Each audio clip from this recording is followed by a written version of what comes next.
Welcome to vrising, an action RPG where you awaken as a fragile vampire. I died! Join me as I rebuild my strength, hunt for blood, and face off against powerful V-Bloods. Bro, alright, no, there comes to a point where there's too many spiders. And hostile creatures in my quest for dominance. Ah! Prepare to sink your teeth into this adventure as I spend 100 days living as a vampire in vrising.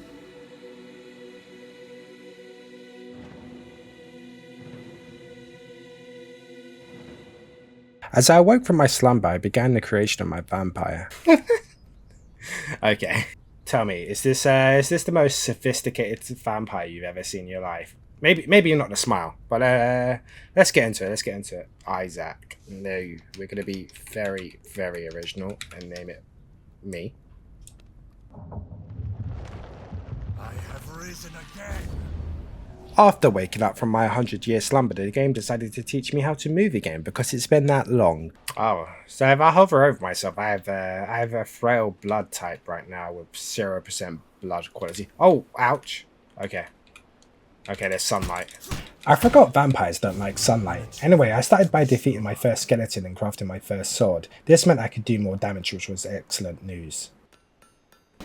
Testing out my new sword on these skeletons gave me my first spell ability, Shadow Bolt. I tested this new ability on some more skeletons, which then granted me the ability to counter enemies' attacks. Testing this new ability went as well as I thought it would. Okay, you slow. I'm really gonna need to improve my timing if I'm gonna make it out alive. As I progressed through the cemetery, I found a gate that leads to Farbane Woods. This green arrow on my mini-map, I think that's the way.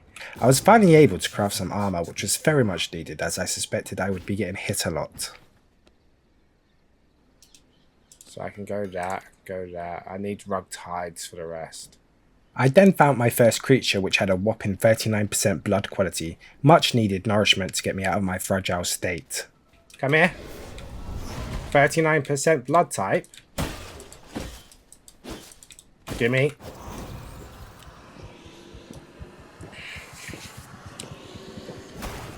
Okay.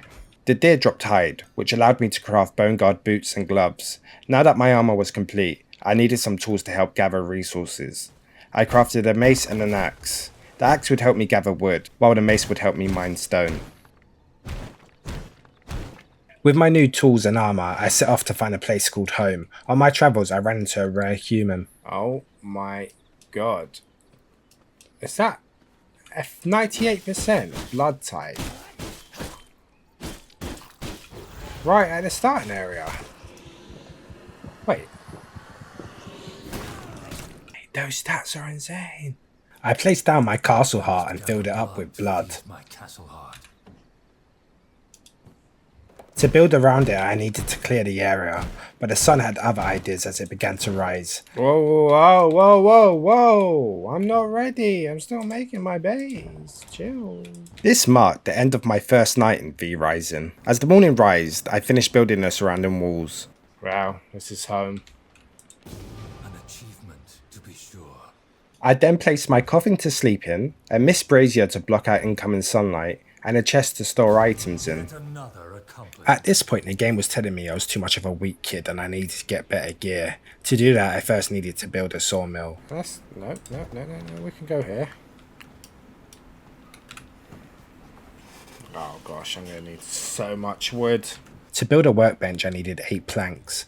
1 plank would cost 20 wood, which would need to be refined in the sawmill. As I waited for the sawmill to work its magic, I farmed some wood as I had a feeling I would need a lot.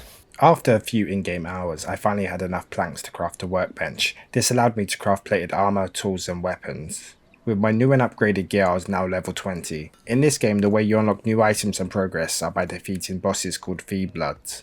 Okay, so we need to find our first boss, and we track him. The tracking system in this game is simple but cool. You follow the line of blood and the game will tell you how far away you are. Right, it's very far away, which is quite annoying. Ah! Okay. Nope. I am not fighting a man trap. I played enough Sims to know what they do. Oh! Nope. No. Why are they just popping up? After evading those man traps, I encountered a white wolf fighting someone. I did what any noble vampire would do and third party him. Ah. Ouch. Oh, okay, okay. He's stuck. Abuse him. Oh, I'm burning. No, no. I should have known. I should have done this at night. Okay, okay, that was easy. That was easy. It's not like a spider done half the work for me, but yeah.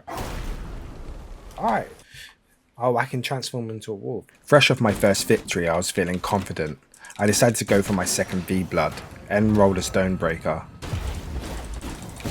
Okay, this was a very bad idea. Oh my god. I died. I died already. Alright, well, day 3. First death. What? That's not fair. Okay. Obviously, my confidence was misguided as I got absolutely rolled before I even made it into the copper mine. I used this opportunity at the mine to get as much ore as possible as I needed it to upgrade my gear.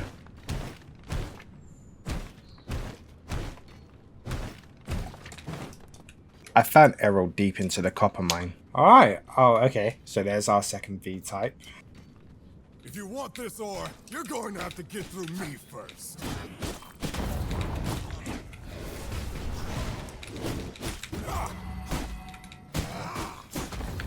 Okay. Let's get rid of these water outputs first. Okay. Oh, you're destroying ores for me. Thank you. I quickly realised that I could use Errol to destroy all veins. Easy copper. Okay. Okay, it's just changed up his moves. Oh, okay. No, no, no. Health. Health.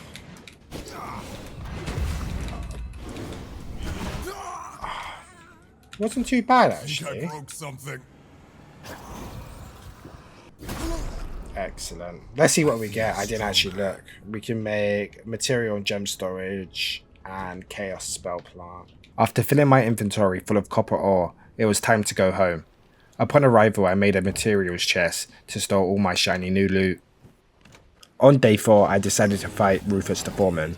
Rufus was supposed to be an easy fight with his static movement and slow crossbow, but with some IRL distractions and my dog trying to steal my sausage roll, the fight was a lot closer than it was supposed to be.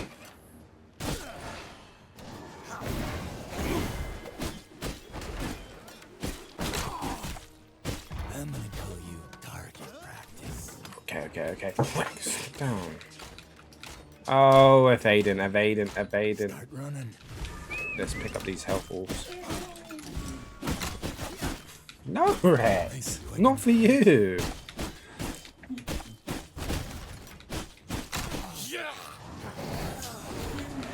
What the hell are you?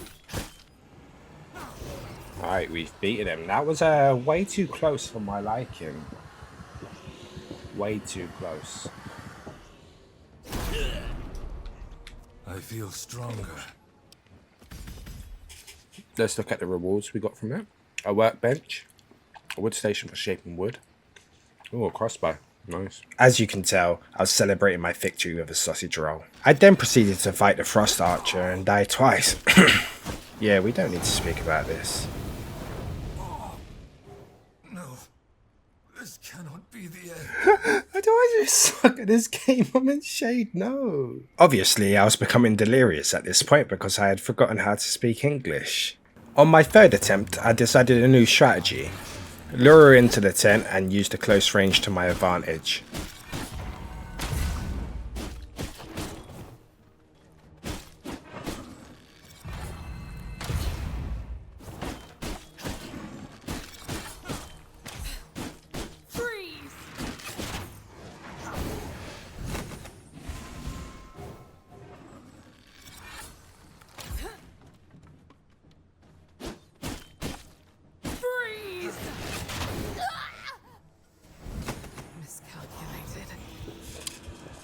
Easiest boss of my life. Easy. That's the strat. Lock her in a room and just dodge. Close combat. That's. Do you know what? Tip for everyone. Bow and arrow, not good for close range. The more you know. The more you know. What did we unlock from that? Tannery, leather. Ooh. New armor. Alright, so that's all the level 20s. Okay, so those guys are quite a few levels higher, so I need to get stronger. To progress any further, I needed better gear. When I arrived at my base, I made a furnace to smelt my ore, a research desk to study books, a tannery to turn hide into leather, a gem chest to store, you know, gems. I then had enough copper ingots to level up my castle heart to level 2. Can now expand my castle. I spent day 6 and 7 upgrading gear. I made a copper sword and mace, Night Stalker armor. I then upgraded that armor to Shade Walker. With my new gear, I was level 27 and ready to fight Grayson the Armorer. With my new copper sword, I unlocked an ability called Whirlwind. This was great as it allowed me to kite around the boss while dealing damage.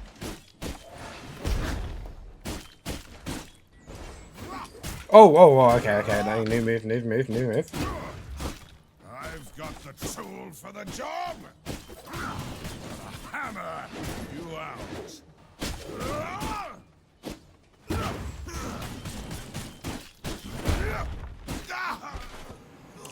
That was pretty easy. I think I'm getting the hang of it now. Easy. Game's so easy. What did I unlock from beating him? Ooh, okay, huge. Workshop flooring was a huge reward. It meant that any workshop machinery using this flooring would have its resource costs reduced by 20%. After defeating Grayson the Armorer, I returned to base and built a grinder. I could now turn stone into bricks, which is a vital ingredient for castle walls. On day 8, I ran out of blood and ate my first rat. Changed my spells for the first time. Let's try it out. Then tested my new spells.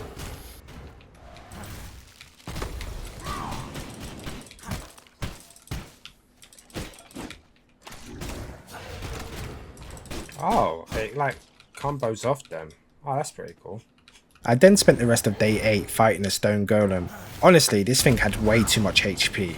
It took like 5 minutes to beat. Okay. Listen, let's be friends, golem. Slam down a bit. Ouch. Oh, we dip out. We'll heal a bit. We'll play safe. Blood sustains me.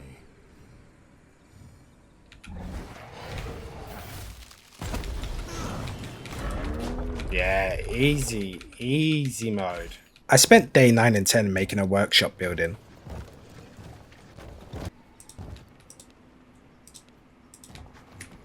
Nice. Done.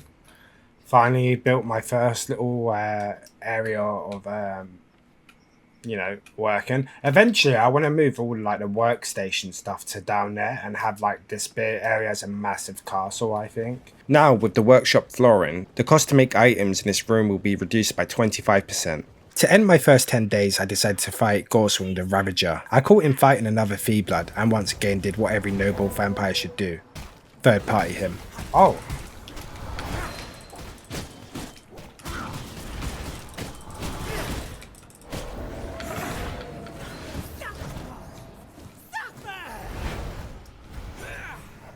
I gotta help my boy.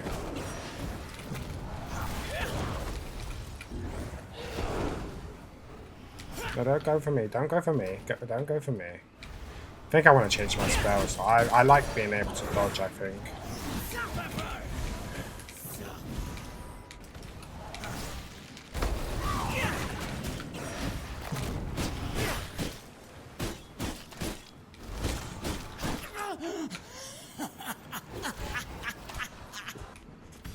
Alright.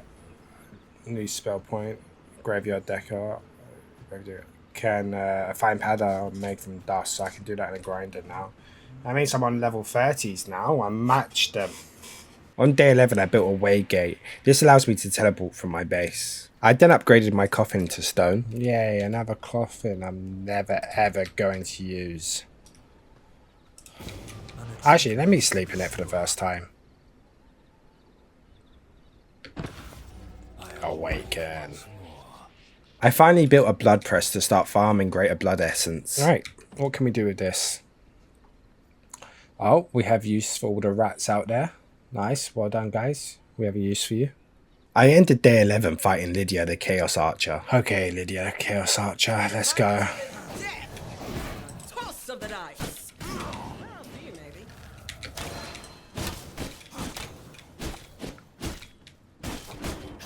Okay, she's disappeared. Go away, fight her.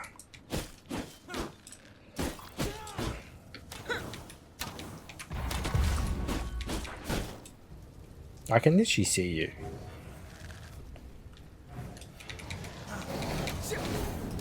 Let's get some health.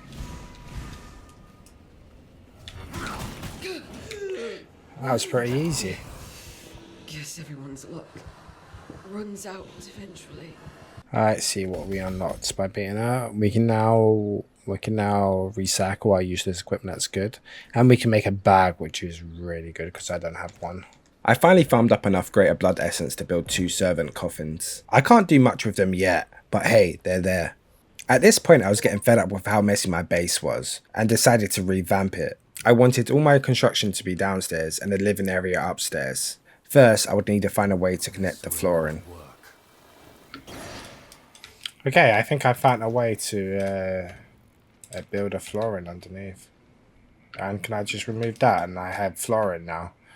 Okay, look at that, 200 IQ. I decided to quickly visit the local shady book dealer for any upgrades. I managed to pick up a forged flooring book, which meant I can now officially smelt my ore. On my way back to the base, I found my first carriage. Oh, yes, give me. Loot. Oh. Oh, there is quite a few people here. Wait, come back here. Stone ornaments, ring of spellweaver. Oh, chaos stitch draped. Nice. Alright, it's a good bit of loot here. That was some pretty juicy loot. I'll be on the lookout for more in the future. Oh look, my drape's already on. Look at it, it's so colourful. Alright, I bought the forged flooring so that we can smelt cheaper. It's gonna be so vital to our progress. I then spent the next few days revamping my base. It was going well until I realised, I think I've made a mistake. I've built my forge room right on the entrance of my castle. By day 14, I had finally finished relocating my forge building. Alright, well this forge base is now finished. I now have minus 25%, which means less ores per ingots going in the future, which is going to be very helpful. I then finished my workshop building. Alright, so I've moved everything down here to these 2 bases. I've got the workshop, I've got the forge now. So we've got 2 and we can actually get into the base. We've got up here. I need to clean this up. I obviously need to build a massive castle here. To end the very productive day 14, I built a leather working station and made my first bag. Nice. More inventory slot. No bag. And bag. I spent all of day 15 at the copper mine, as I had run out of ore due to all the base upgrades. Not too bad. Good amount of copper ore there. Nice. On day 16, I built the Devourer and finally recycled unwanted items. Okay, the Devourer's done. What do we get? 24 planks, 830 stone, good. Hide, good. Oh, first ever silver. Dunley Farms, the common coin. We're not in Dunley Farms yet, but okay. Just like the films, vampires are vulnerable to silver. Looks like I'll need to find a way to carry silver coins in the future. You take damage over time based on the amount of silver you're carrying. So I am not allowed to carry silver apparently. I then made my way to the sulfur mine to fight Clive the Firestarter, but I had to run away. I'm dead. I'm so dead. I'm so dead. I have to get out of here, mate. There's too many of them. I regrouped and retried. Alright, let's go round 2. Clive had a basic moveset. His kit revolved around AoE splash damage through explosives. This would have been absolutely fine, but I only had a sword. Where are you going? He just ran off. Oh, I see how it is. Run off, get all your goons. As the sun rised, I went around in a circle, cover to cover, dealing whatever damage I could.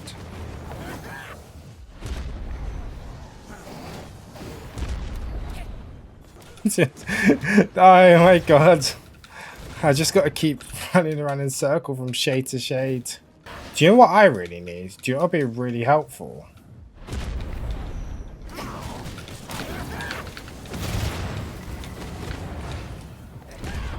Oh my god, never do that again. It's so scary. I need him to get to the front. Do you know what I really need? A crossbow. That would be so helpful.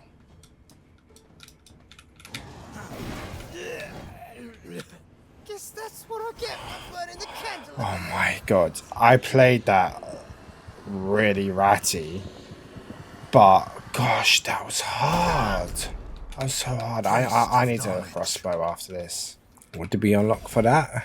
Alchemy table, so we can make potions and explosive boxes. I don't think I'm ever going to make potions, but okay, so we just need one more nibbles, and that's question mark. Following my hard-fought victory, I rewarded myself with a visit to my favourite shady book dealer, and bought a couple of upgrades. With these upgrades, I made myself a merciless copper sword, crossbow, and axe. Nice.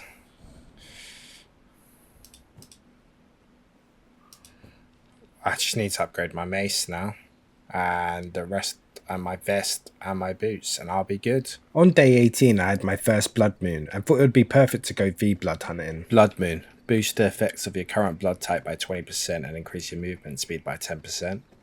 Nice. My first target was Finn the Fisherman, and I gotta say, this was one of the funniest boss fights I've had so far. Oh, I think this is it. Fishing Lake. He's got his own little boss arena. Alright. Let's go, Finn. Let's try out this new crossbow. 21 damage. Did he just aim at me with a fish? Like a gut? No, there's no way you're trying to slap me with a fish right now. What are you fishing for? I bet you've never seen a fish like this.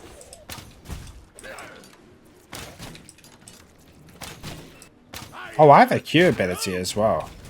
Okay. Nice. Watch out for this sea man. Don't know whether I should fight it rather. Ah. Okay.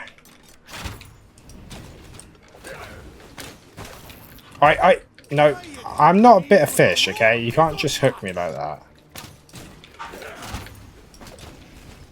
I think I like the crossbow. See the fish like this. Stop fishing. There's too much fishing. No. Watch out for this sea man. No, no, no. I'm not watching you. Come here. No more of this. Let the waters Alright. take me deep. That was a really fun fight, to be honest. It's a bit chaotic. I think the blood moon kind of helped, and if I didn't have a crossbow there, I don't think I win that. So let's see what we've unlocked. Ah, a fishing pole. Nice, makes sense. Can go fishing. I'm assuming, based on every other game that has the same concepts, bubbly holes like that means fishing spots. With the blood moon on my side, I decided to go for my second V-blood of the night. Okay, I'm assuming he's in here. So if I right click, okay, I gotta go this way to get in a bear cave. Unlike my previous fight, Kodia the bear was really slow and predictable, making this quite an easy fight. Okay. I think a sword might be more better for this, because I can just spin around him like that.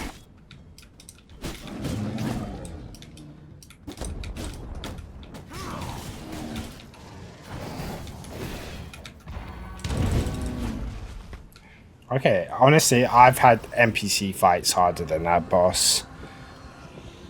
That was quite easy. Like, really easily. I think enemies that attack fast and more chaotic are harder. This guy's really slow and attack patterns are really easy to dodge. What did I unlock? I can be a bear now. Despite the quick progress I was making, I started to feel gear stuck. Okay, despite the bear saying its challenges being 6 gear levels above us, that was quite easy. I don't know if it's worth me getting my gear level up higher before I fight the rest. I think it might be worth it. Like, what's stopping me from getting, because I need to get to here as well before I complete the and then I'll complete the first act. I had to try their bear form at least once. Damn. I'm a chunky bear. I made a quick stop to the graveyard on the way home as I needed morning lilies to upgrade my ring. Are they morning lilies? Okay, good, awesome. I need some of these. Oh, hello Tristan. No, you did not stumble. Look, you never saw me, okay? Goodbye. One day I'm going to get strong enough to beat Tristan. Really, I can't wait for that day. Guy always stops me and bothers me every time. I was finally able to upgrade my bone ring, which I've had since day one. Alright, I can finally make a better ring than my blood bone ring. And I can upgrade my mace. I need a Shade Walker vest and boot. This brought me up to gear level 35. I then travelled to the gardens to fight my next V-Blood, Polaria the Fey Walker. No I don't, I've never died before in my life. Hey, that's the same spell I have. Okay. Reminds me of when I played World of Warcraft and I PvP people and they kept making me run and turn into sheeps. She's got pixies fighting for her.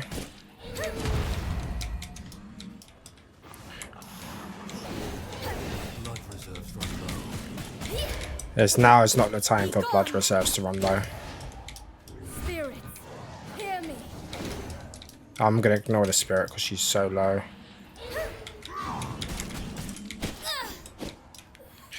Okay. It is my turn. Wasn't too hard actually. I know I say that every fight and it must get so boring considering I've died 100+ times already. But you know, these V-Blood fights ain't too bad. So what did I unlock from it? Oh, a bunch of like gardening stuff. Oh, you grow stuff. I'm not gonna lie, I don't think I'm gonna touch any of that for quite a while. Following my victory, I then decided to break 25 environmental laws and massacre all the flowers.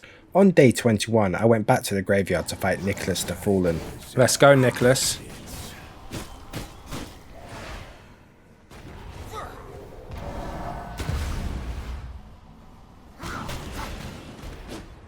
Like most necromancers, Nicholas summons an army of dead, which was absolute chaos.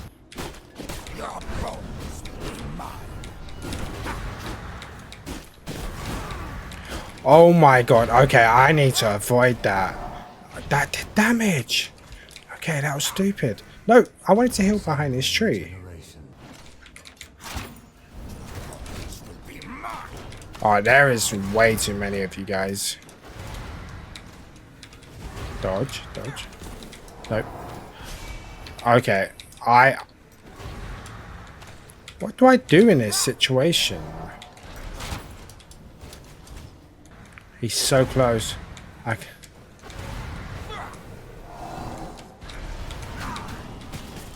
Come on. So close. So close. Yes, I did it. Oh my god. He was actually quite difficult. That was stressful. What did I unlock? Let's have a look. A paper press, a workstation used for refining and fibers and sawdust into paper. That'll be handy for the research. Okay, just one guy left, Quincy the Bandit King. I think I might upgrade my gear just a teeny bit first. To the 10 people still watching, you're probably wondering why. Why haven't I dominated a human yet? Well, I was waiting for the perfect one. Oh, a carriage with a high level human. Alright, let's go.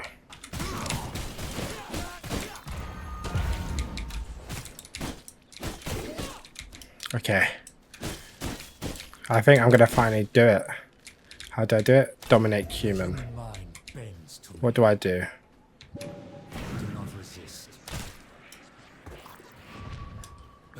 Okay. Nice, nice. I decided to crack open the carriage for more loot. To my surprise, I saw another high quality human. What? Whoa, whoa, whoa, whoa, you're killing your own people. Is that another worker? Wait, can I subdue that person? I could only subdue one human at a time, so I quickly went back to base. Oh no, my luck. I've been waiting this whole time for like a human to come, right? So I can, like a high level one, and then 2 come at the same time. I was never good at escort missions.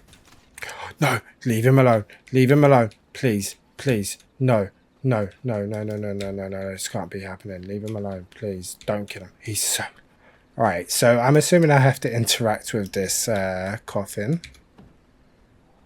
Convert. Find fulfillment in service.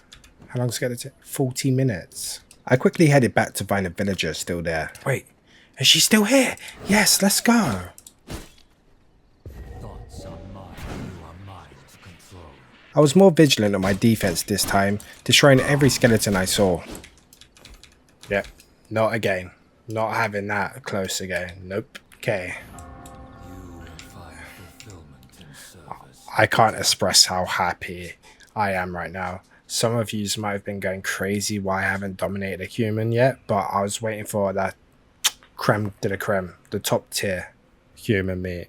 I started day 22 by making a fishing pole. Okay guys, I know I forgot to make a fishing pole after I unlocked it, so let's go and try this out. Okay. How do I know when?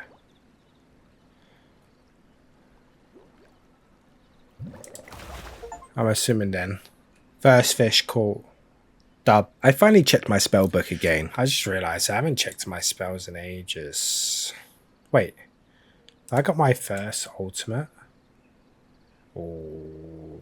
Okay, let's try it. Then I tried my ultimate. This is going to be very helpful in the future.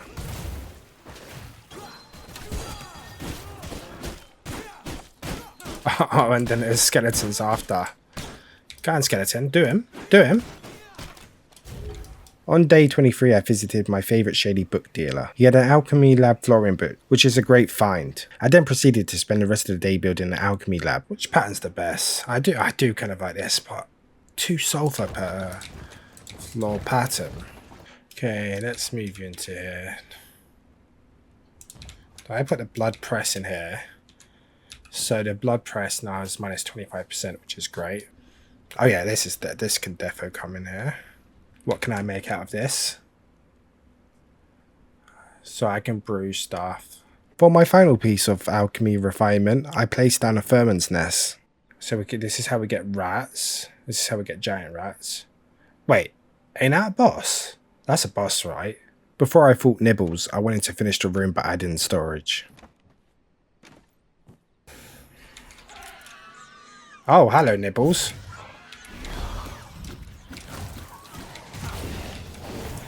Where'd you go, Nibbles? There you are, you little rat.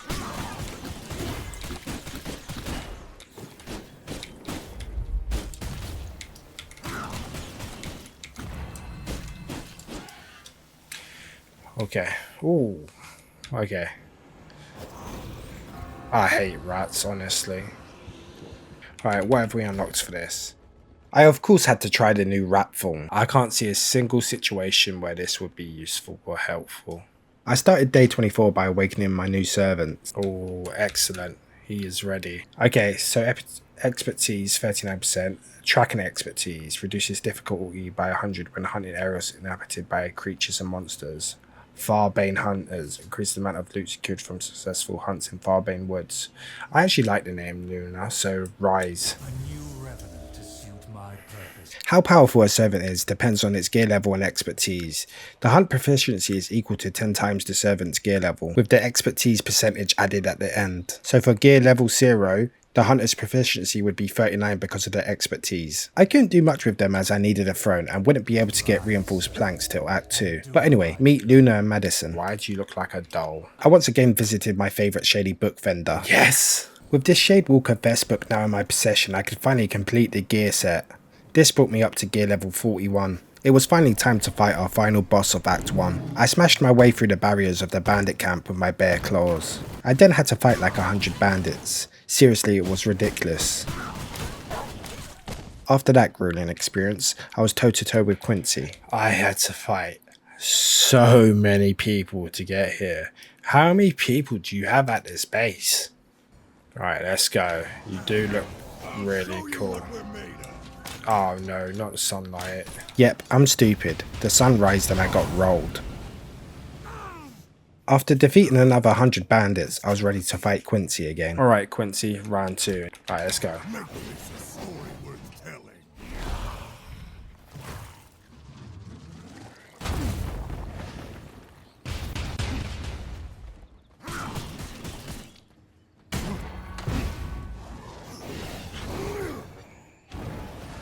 You can tell I was locked in because I didn't speak once during this fight.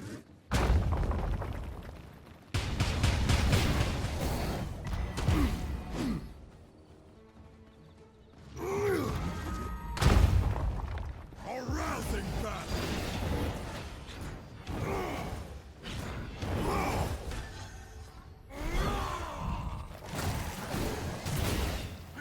Right. Yeah. I waited to use my ult until he was down this time. Yeah, you're not so tough without the sunlight backing your beef. For defeating Quincy, I unlocked a smithy for iron weapons, a tailoring bench for crafting cloth armor, the ability to make iron ingots, and hollow fang armor. With Quincy defeated, Act 1 was complete, but before I headed north, I wanted to build my castle. Hello, it's been a few days. I've been upgrading the base, trying to make it look nice. I thought I'd give you a quick tour and keep you up to date with what's been going on. So this is the main castle area now. This is not where my bed's going to be. I've run out of building tiles, okay? So I need to upgrade my castle harp. So I built 2 staircases each side, but I haven't built anything around it yet. So those just go into sunlight and death. I built a little room for the servants. It's quite small. I feel like I'm playing into the stereotype here, but I haven't decided on their flooring yet. So this is the top. I've got my TP there. This is the entrance to the castle. I still need to make it nicer, but just, you know, for now this will do. So this is my new library room. It's very bare at the moment, and while I'm here, I can finally make a paper press. This is the new tailoring room. Pretty much the same thing, haven't got the flooring yet. Anyway, enough of that yapping. I didn't know where to go next, so I thought if I track a feedblood it should take me to the right area. I ended up in Dunley's farmlands. Well, it's just ticked off here. I'm in Dunley farmlands and I'm getting attacked straight away. While exploring, I found a new ore node. I was hoping it would be iron. Quartz. That's not iron. The enemies in Dunley's farmland were a lot tougher. Unlike Farbane Woods being riddled with bandits, Dunley's farmlands was filled with trained militia. Oh my god, what was that? What was that? I managed to find my first horse. Each horse has randomized stats. This includes base speed. Can I mount this? Dunley farmlands was a lot different to Farbane. It was a lot more civilized. It had militia patrolling, outposts for every village and farm. They had houses for people to live in. They even had a bell ringer to alert the militia. Wait, no snitching. I found Beatrice in a house at Dawnbreak village. Alright, I saw her going here. Call the militia! What do you mean call the militia? You're not going anywhere. Wait, does she not attack? I'm pretty sure Beatrice was meant to go around town calling for help, but she bugged out and stayed in the house. This is perfect. Okay. I don't know if she I don't know if she bugged out or not, but like she just didn't leave the room. What do we get for it? I can't. A loom and cotton yarn and a new hunter's cloak. Now that I've unlocked a loom, I needed cotton. On my way to the farm, I was introduced to yet another vampire hunter. Oh, is that another vampire hunter? I'm just gonna run past her. At this farm, I was introduced to another hindrance in this land. Garlic. Oh, garlic exposure. From what? From this. It didn't stop me from grabbing as much cotton as possible. Garlic exposure debuff. Weakens you and makes you more susceptible to damage. The effect stacks up to 100 times. Each stack increases damage taken by 1% and reduces your damage output by 0.5%. So if I stack this up to 100, I can take 100% more damage and only deal 50% less damage. It didn't stop me grabbing as much cotton as possible.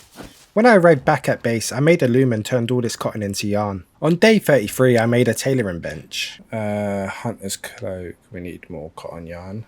I don't think I can even afford that. Cotton yarn, cotton yarn, cotton yarn, cotton yarn. Alright, I need to go hunting for more cotton yarn. So I brewed up a garlic resistant potion and headed back to Dunley's farmlands. As I headed north, I ran into Vincent the Frostbringer. I wasn't looking for a fight, but hey, while I'm here.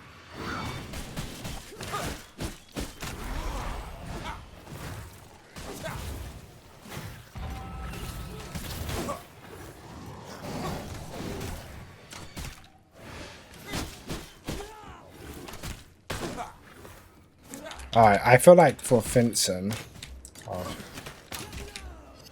I feel like if I keep my distance,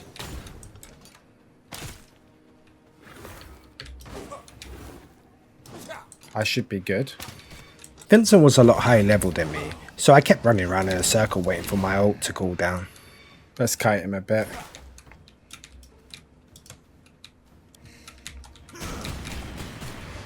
Whoa, that's a new move.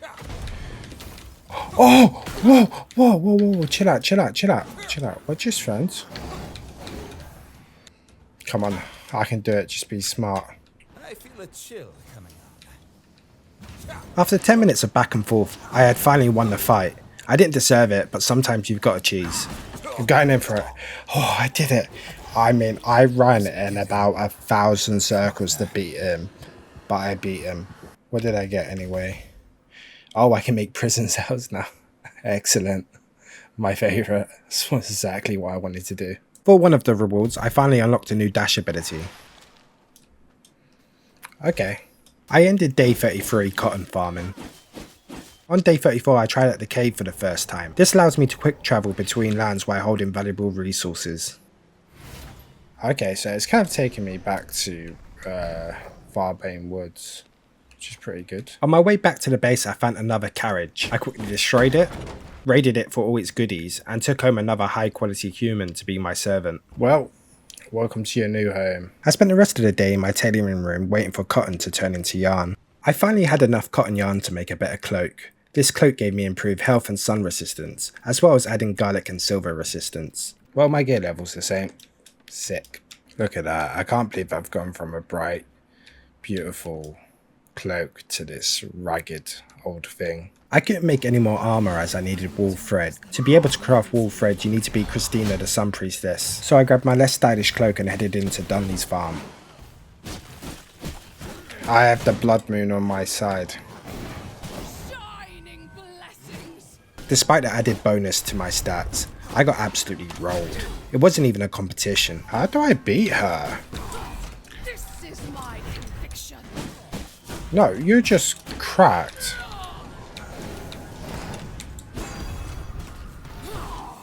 Mate, how do I beat you if you just heal?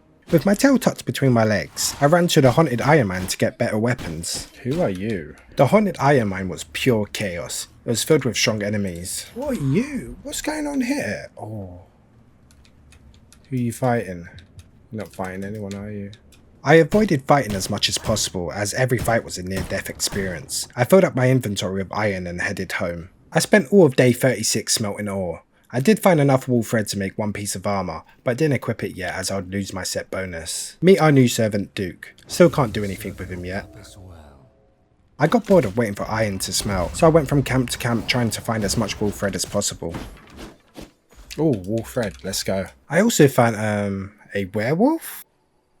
On day 38, I finally had enough ingots to build a smithy. This meant I could finally make iron weapons and tools. For some reason, I decided now would be the perfect time to plant some seeds. Well, we have some cotton seeds here then, so hopefully it spawns some nice cotton for us. That'd be great. I made holofang gloves and a new iron sword. This brought me up to gear level 45. I then decided to visit an old friend of mine. Alright Tristan, remember me, you bully? Probably think you're something, but you're just a killer.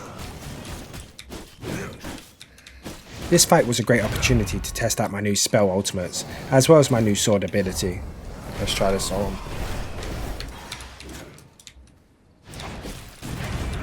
Maybe the spider's better for him.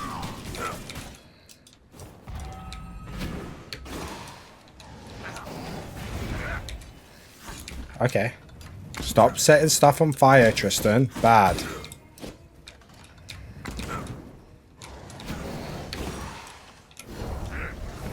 Take my ultimate.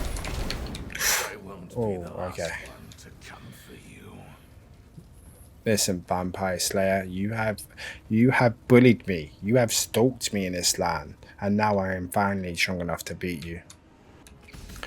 Okay, for beating him, I unlocked a great sword. I just made a sword, but this is the most important thing. I can turn blood into greater blood essence, which means I can make servant coffins way easier, and I can finally build that throne with ease now, so I'm going to do that.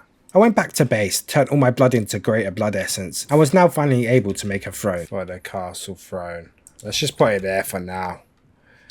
Finally. Let me sit in my throne. Turns out, all my servants were too weak. They needed better armor and gear. I didn't have the resources to spare, so that would have to wait for now. 0%. At this point, I had enough iron ore smelted to make a new crossbow and mace. With the new upgrades, it was time to pay the Sun Priestess another visit. Alright, let's go again.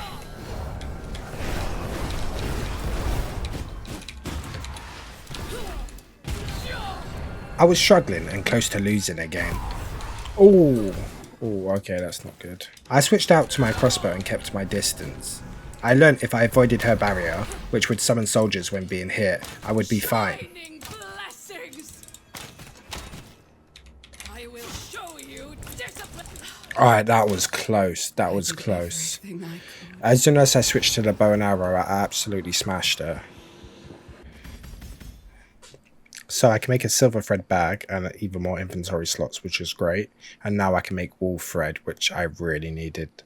I went back to base and started making as much wool thread as possible. I was now able to craft a silver bag. This added an extra 3 inventory slots, as well as allowing me to carry silver coins without getting burnt. Nice, and do I just drag? Oh wait, it just doesn't matter. Okay, I don't need to drag it in. Nice. I started day 43 by harvesting my new plants. Oh, so they grow back. Okay, that's good to know. I then made my torch, prison room. I finally have my first prison cell. There we go. I just need to find someone to lock up in there. To find a suitable prisoner, I used blood hunger for the first time. Nice. Let's call him Ted. Ted was put straight into a cell. I was keen to extract blood from him straight away. Oh, he's dead. Well, at least we've done this. RIP to you, Ted. Gone too soon. Anyway, I finally had enough wool thread to make hollow fang leggings and boots. This completed the set and brought me to gear level 47. And I've got the complete set, but it doesn't give me any bonuses this time, I don't think. No. I then made a great sword, because bigger is better. Wait, have I been scammed? They look the exact same. I kitted out Madison with my old gear, then used the throne to send her on her first mission. Right, first hunt. I headed north and made my way to the Forbidden Tower. Like Finn the Fisherman, Madja the Dark Savant had her own theme arena, with a moveset to match. No one will hinder my research.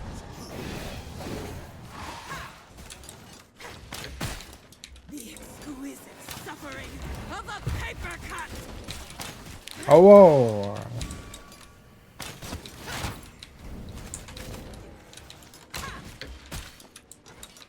What are you doing? At this point in the fight, I realised the great sword was a lot slower and had a different moveset. Oh, the great sword actually has a different moveset. Here is some mandatory reading. Oh, I don't know if I like this. Alright, GG's. Alright.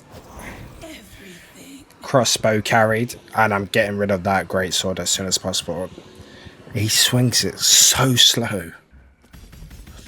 Alright, we've unlocked a study, which is like an upgrade on the research desks. And instead of paper, you use scrolls now. So yeah, that'll be handy. I ended day 44 fishing up my first piece of headgear. Oh, my first helmet. What do you guys think? On day 45, I made my way to the Church of the Damned to fight Leandra the Shadow Priestess. I was not looking forward to this, as the fight to get here was tough enough already. Okay, what are you...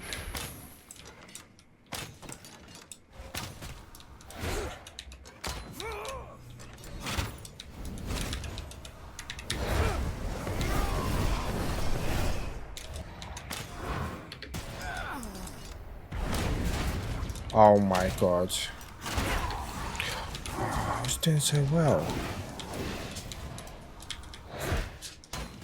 Do you hear them? They're coming.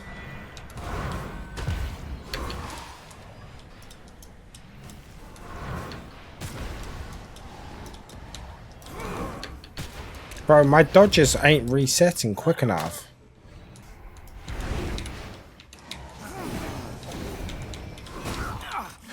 Oh my god, I did it. I don't know how I did that. My abilities weren't cooling down quick enough. Like, I just couldn't dodge anything. Okay. So I got an artisan table, which means I can finally use all the jewelry I have.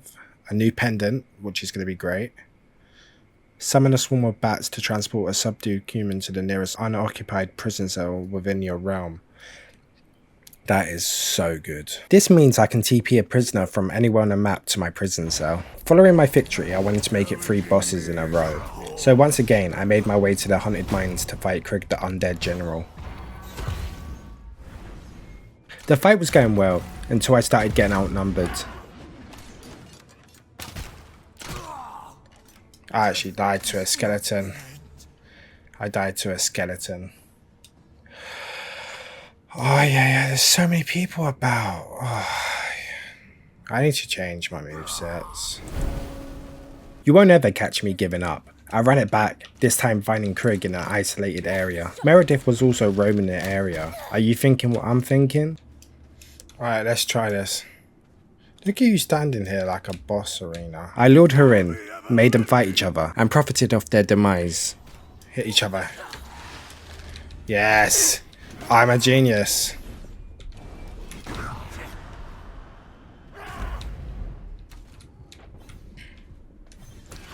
I'm a genius.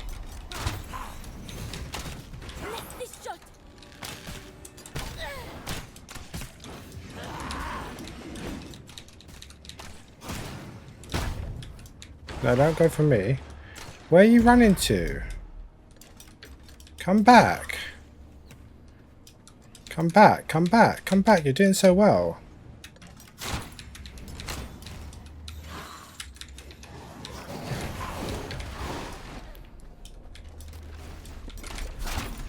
While I was fighting Krieg, I can only assume Meredith got taken down by a bunch of skeleton archers.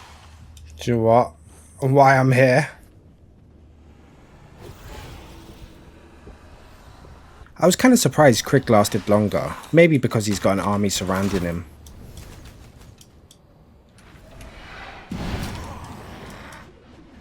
Give me that health. Nice. Nice. Big dubs. Two for the price of 1. Listen. Third party them. Just third party. Alright. I've actually got 2 to look at here. So we have Krieg the Undead General. Unlocked a doorbell. Nice. A Reaper. I'm going to stick to my regular sword, okay? I don't trust it. And a skeleton priest. Okay. We beat Meredith, the bright archer. Sounded French. Storm spell point. That'll be. Let's check that out. And a holy resistance potion. Okay. Yeah, I checked out that storm spell. It's pretty meh. I started day 47 by smelting the iron ore I got from the mine. I managed to find enough glass to upgrade my castle heart to level 3. Castle heart grows even greater. I unlocked an Eye of Mortium from it. More on that later. To end the day, I finally built a study. Let's build this. You are massive. I still haven't got a floor in for this, but we've got a few stuff to unlock. Merciless Iron Axe. Looks pretty cool. Why a great sword. Blood Hunter leggings. On day 49, I gave my servant some basic gear. I sent Luna to a logging camp to get some coarse thread, and Duke to a fishing lake, because he was too weak to go anywhere else. And yes, you are correct, I was playing at 2 in the morning like a degen. I made an artisan table, hoping I can upgrade my ring. Well, I can't make that yet, so this will have to wait. I figured making dust coolers would be more effective at this time. Nice, if we see any high value humans, we can just TP them. My servants were ready with the loot, because at 3 AM I needed to go to sleep. Wood. Nice bit of coarse thread, really need that. Right, Duke, what do you get for me? An alchemy lab flooring. That would have been great if I didn't already have that.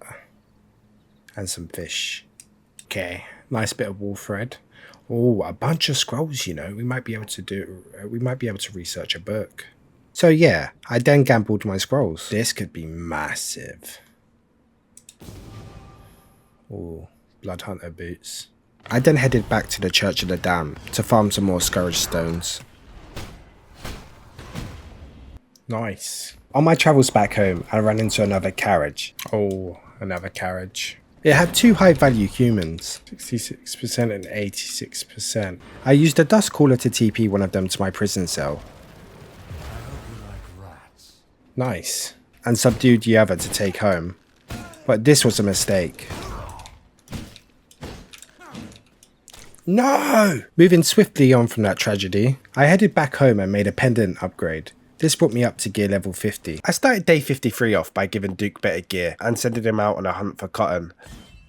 I then upgraded my iron greatsword to merciless, even though I absolutely hate the sword. Also, I've got a merciless axe now. Nice. Gear level 53. As the blood moon rised, I went on a hunt for Bane the Shadowblade. I guess since he'll be rewarding us with a human form, only right he would be using it himself. You are my enemy.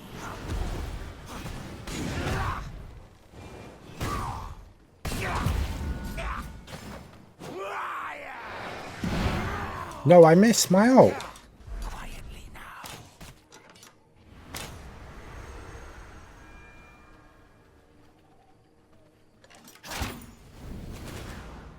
Oh no. Oh Nelly.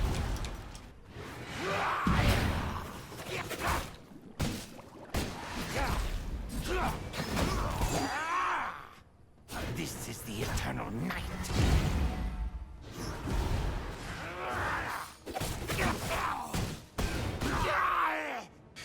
Nice. Death won't stop me. I think I'm starting to like the greatsword, low key. Alright. The best thing about this. Let's look at the rewards. Alright. Unholy spell point. Human forward. That's going to be so good. This is what I need. And slashers. Don't know if I'm going to use slashers, but they're there. With my new human form, I'm now able to sneak into the market and visit the book vendor. I really wanted the Florin book, and I managed to find one. I definitely want this, like 100%. I want this. Taylor and Florin. Well, there goes all my money. I headed back to base to put my new Taylor and Florin down. It should be 25% cheaper for everything now. It's absolutely amazing. On day 55, I headed northeast to the Hollowed Mountains for the first time to fight the Frostmaw. But like always, I got rolled in my first attempt. It went through a wall. No.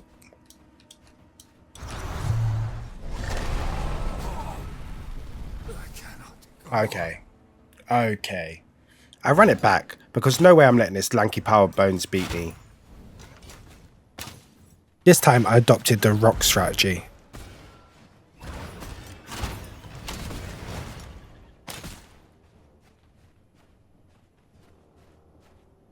This time, I had someone back in my beef. Yes, a moose. I got carried by a bloody moose.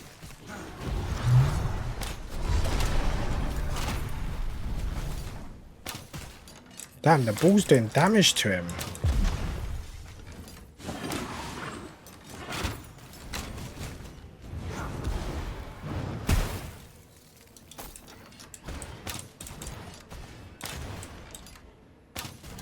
I did it. I did it. I did it. I literally got, it's not a ball, like a moose. I literally got carried by a moose on this game. What has my life come to? And this is why I did it. So I can make thick leather now. So I can get better armor. And a new bag. Dub. While I was here, I decided to farm some hollow wood, as you can turn 30 hollow wood into 4 planks and 1 oil. I headed back to base and used the tannery to start making thick leather. I then used the leather working station to make a mountain peak bag. This gave me an extra 3 inventory slots, allows me to carry more silver coins, and gives me a healthy plus 26 health upgrade. I spent day 57 and 58 at a new iron cave. The only way you could get in is by smashing through with a bear. It seemed quiet, but there were rock elementals hiding in the iron nodes. Oh, whoa, whoa, whoa. For the first time, there were ore veins big enough for a bear to smash through. Okay, you are bigger than... Oh my god. You are so much bigger. I was in there for so long, I ran out of blood. With my inventory full of iron, I headed back to base. Not going to lie, I spent the next few days smelting iron ore, because it takes so long. I started day 61 by collecting servants' rewards from the hunt. See what you've got for me? Nice bit of cotton. Nice. Oh, a book. Fireplaces. Yeah. Not bad. Wood. Sawdust. Coarse thread, which is great. Okay. Nice bit of cloth. Nice bit of wool thread.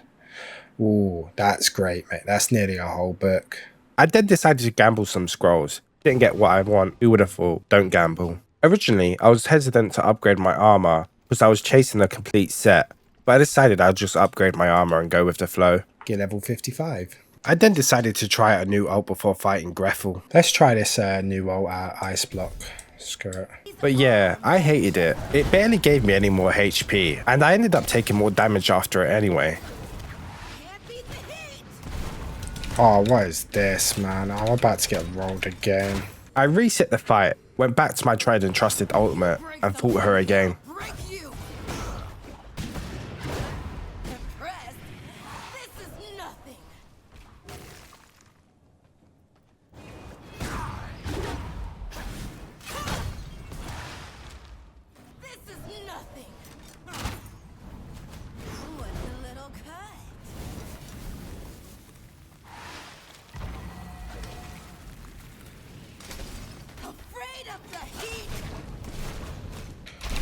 Too much. Too much fire.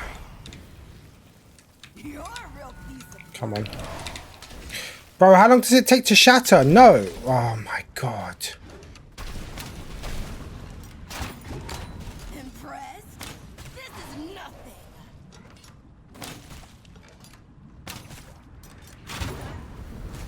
Yes. We did it. So we can now officially make glass, which is good. And blood rose potions. I don't get the point of potions if they don't work while you're in... If it's limited while you're in combat.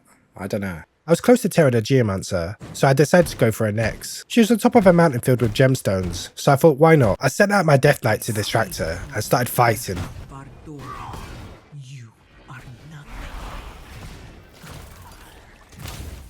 Things were going well until she turned into a stone golem.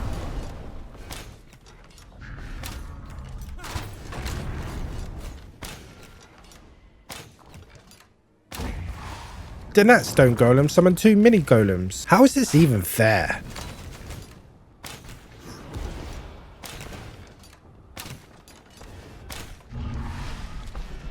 Halfway through the fight, I ran out of blood, so I had to eat a heart.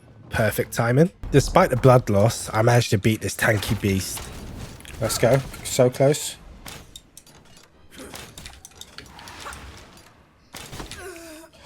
Let's go.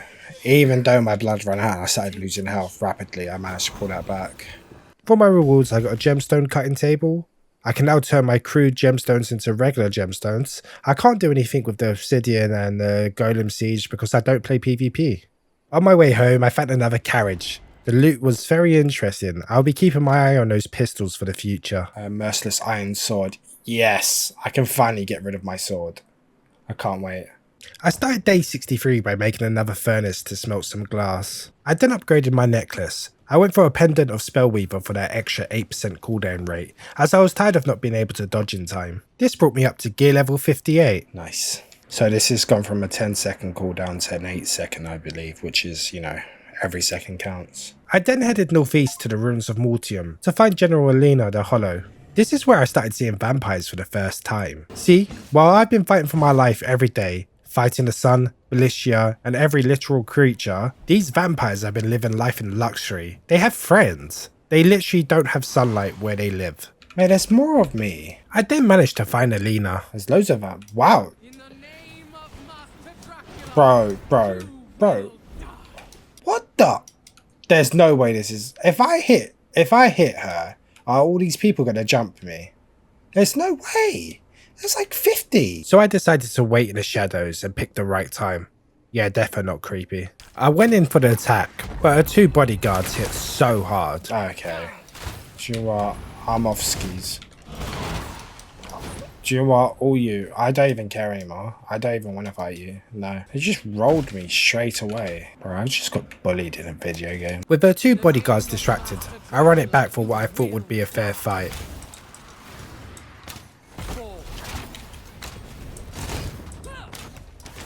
Alright, let's go. The Legion of Nocturne rises above. What do you mean ice pillar? Get down here. Ooh, ooh, ooh, ooh. Yeah, I then literally had a 5-minute boss fight with her ice pillar. Gosh, I suck.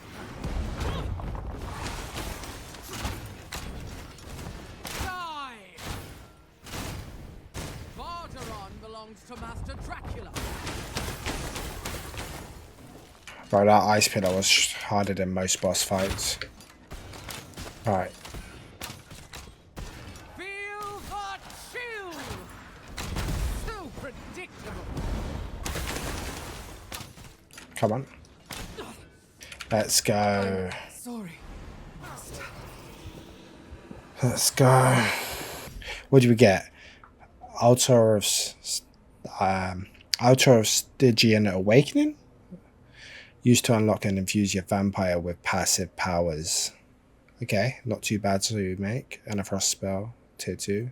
Nice, so that's all that done there. That's that done there. Now we're on to these people and this, and then we've nearly done Act 3, so that should be pretty cool. I then sent another person to my prison cell.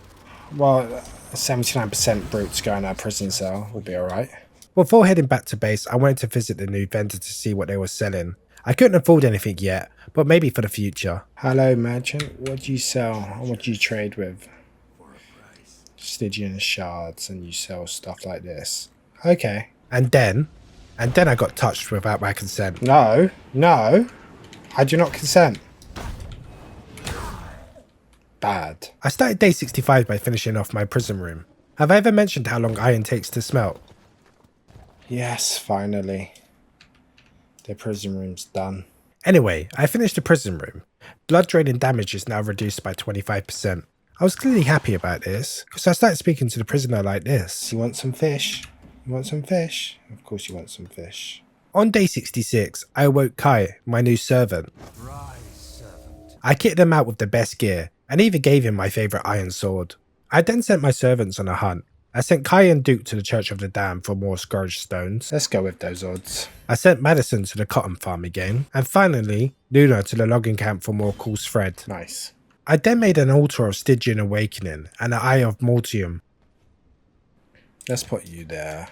Oh, these are passive abilities. Okay. So I need a lot of Stygian shards. Oh, there's greater Stygian shards. Alright. Very interesting. Can't do anything with it, but that looks great for the future. Looks like a lot of grinding. And what's this? So, Rift incursions, world events, one starting in 32 minutes. Use your map to track Rift incursions within the ruins of Mortium. The Legion of Nocturne channels Dracula's power to summon powerful entities from the Shadow Realm. Destroy these rifts to obtain ancestral weapons and Stygian shards. Okay, I'm probably butchering that like hell, but I still need to explore this, and I still need to go all these places. So that's in 30 minutes. Level 57 plus. So I should be able to do that. An achievement, to be sure. Well, since I've got 30 minutes, I think I'm going to upgrade the base, to be honest. Yeah. I spent the next few days upgrading the base, and completely forgot about the rift incursions for now. I started off by making a staircase for an upstairs area, then expanded the top floor to match the bottom floor in terms of tile space. The first room I relocated was the alchemy room, as I wanted more space. Alright, this is the new and improved alchemy room. It's upstairs now. The next room I wanted to focus on was the drawer's room. I started by bringing up the artisan table. I then made a gem cutting table. I didn't have much use for it at the moment because I didn't need to PvP. I finished the room by placing down flooring for that lovely 25% bonus. Nice, 25% bonus. I then set my eyes on expanding the tailoring room. It was in the same place, I just had a lot more room to play with. This is the new tailoring room. I know it doesn't look as nice, but it's got a lot more space. To finish up on my renovations was the crypt room. I increased the size to match the prison room and added crypt flooring, which decreases the conversion time by half. And this is the new crypts for my servants to sleep in. By day 71, I was done with renovations and ready to fight. I set my eyes on Jade the Vampire Hunter. I've been eyeing up her guns for a while and wanted to upgrade my crossbow. This is not fair. You've got a literal gun. I've got a crossbow. But like most first attempts, I got rolled. Holy crap. I ran it back because I was confident I could beat her. Although gameplay would suggest otherwise, as I spent most of the fight humping a rock and hiding. Dance for me. Dance for me. Come on, get her. Oh, yeah. Ain't they? That's a shame. She wasn't actually that hard, to be honest. She had a basic moveset. That ultimate of hers was like kind of tough. Merciless iron longbow. That would have been so good, but I've just unlocked the ability to craft pistols, so I'm going to make them because they seem like fun. I can make a advanced blood press as well now, which is also awesome. Straight after the fight, I headed to Dunley's monastery to fight Raziel, the shepherd, but got stopped by holy radiation. I guess they'd be praying over there. So I headed back to base, made an advanced blood press. Let's put it there for now. What can I make? Primal blood essence through 6 of that. Oh, so it's the exact same. I then made a holy potion to protect me against the radiation. Mate, that took so many sunflowers. Before making some pistols. I can't wait to use these. I then made my way back to the monastery, fought an army of devoted before interrupting Raziel's ceremony. The pistols had 2 abilities. Fan the hammer, which fires bullets in a cone. This also knocks the target back. An explosive bullet, which essentially gives me another dodge. Kneel before the light. Kneel before the light. Ooh. Oh, damage. Kneel before the light. What am I supposed to do there? Come on, give me that damage. Give me that damage.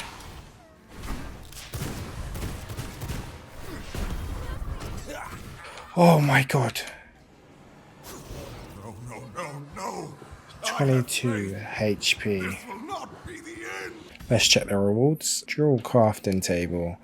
A workstation used for crafting drills. I have to look at that. I don't really know what I'm going to use that for. On day 73, I visited the book vendor. I brought blood hunter gloves, which goes well with my current armor. I then fished up a new piece of headgear. Ooh, I kind of rock it, you know. I then found a lonely worker to send to myself. Bye-bye. Before heading home to study some new books I found. I started day 74 by making some blood hunter gloves. This gives me an extra 1 gear level, as I had 3 out of 4 parts of the set. Nice, gear level 61. I then made a drill crafting table. I can now make upgrades for my spells. This was very handy. Look at that. Perfect. What can I make? Oh, this is how I make stuff like this. The abilities were randomized, but it was better than nothing. I started by making a Death Knight jewel, which increased itself by 25%. I then made a Fail Frost jewel. I honestly didn't even know what this means. I couldn't make one for my ultimate, so I equipped my new ones for now. Oh, I already had one. Oops. I then made my way back to the ruins of Mortium to fight General Cassius the Betrayer, who was surrounded by an entourage of heart-stealing vampires, but I didn't let that stop me as I got absolutely rolled. It's becoming a common theme around here. This cannot be the end. I run it back like always, because I ain't no quitter. The fight started really badly. I was close to running away. Oh, I just don't know what to do. Look how... Like, what am I supposed to do here? Please, someone tell me. Mate, look how many there are. I literally can't do anything. Why are there so many? But his sword got stuck between rocks, so I was able to do loads of free damage. I then lobbed the sword at his head. Damage. Mine. I am. Okay. And when his sword came out to play again, I had my ult ready.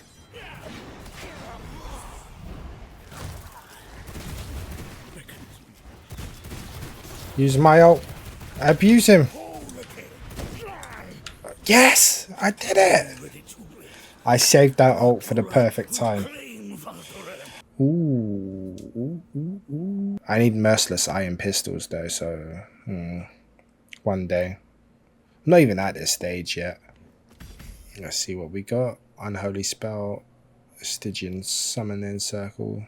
On my way back, I passed by a scarecrow farm. Those are some weird crows. I then headed to the book vendor and picked up a massive find, merciless iron pistols. I'll take that. I then headed back home to make the pistol upgrades Let's make those. and a new piece of armor. And I know this like gives me no set bonuses or anything like that, but just for a little bit of extra health, yeah, just for a bit of extra health, to be honest, it'll do. With my new upgrades, I was ready to fight the final boss of Act 2, Octavian, the militia captain. I headed to the Bastion of Dunley, smashed through his army, until I was face to face with him. Dust off my blade.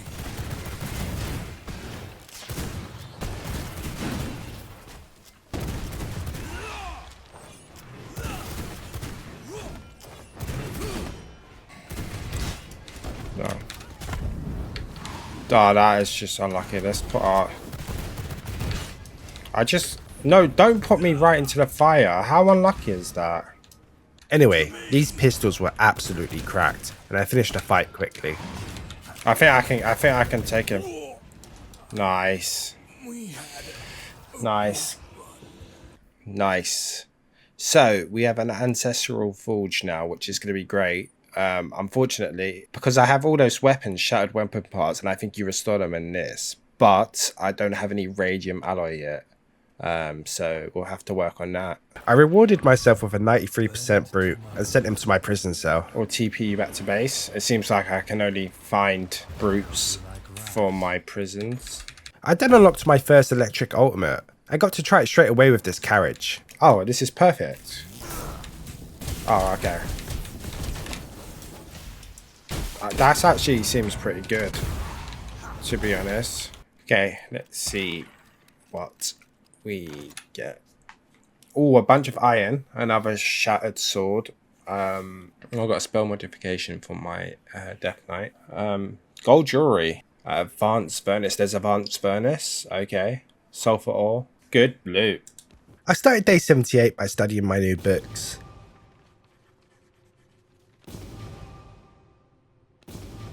I then put my new brute in a coffin to convert. Alright. Put you in there. I then tapped some more blood. Poor guy. All he does is eat fish and give blood. Need me some blood potions. Alright, I don't really know where to go next. If I look at the map, I've got all this area still unexplored. So I'm going to do what I did last time and find this person, track his blood, because he gives me the ability to make radium alloy, which is what I need now. And wherever that is, tech scrapped. What? All right. So we're going to follow him. He's north, very far away. So I followed the blood trail up north and ended up in Gloom South. Well, I just got a new achievement, so I guess I'm in a new place. I have a feeling my fishing rod's not going to be effective here. Gloom was a bit of a weird place. On one hand, it was filled with sludge pools causing mass mutation. On the other hand, it was brimming with technology, with robots and machinery roaming the area. I ended up making my way to the Transcendent Machine Factory, where I would fight Siva. While looting chests, I found my... Oh. First radium alloy. And in another chest, I found... Nice. More radium alloy. Oh, 80 tech scrap. After fighting an army of engineers, I was finally face to face with Siva. Let's try this one out. This'll be good. Whoa! Now Siva would have access to many different guns, and each gun would specialise in a different element. Oh, so she just changes her guns.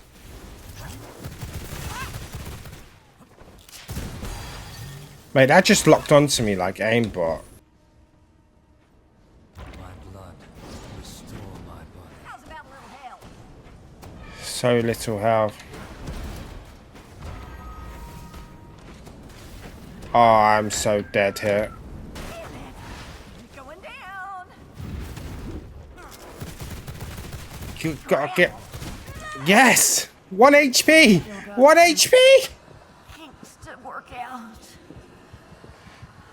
Let's go. I started day 80 by capturing my first Gloom Rock prisoner, a juicy 91% warrior. Alright, I've got him. I then made my way to Rustlock village, where they kept... Why are they just giant rats?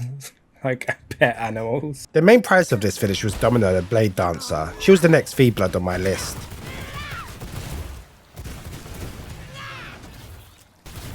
Come, sit, stay.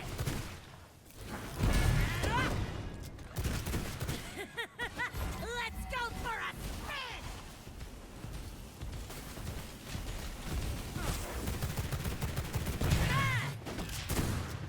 Oh, that's a new sound.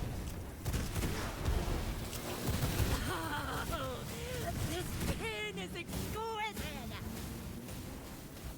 And let me tell you something, she had her name and made it her personality. Love it when you struggle.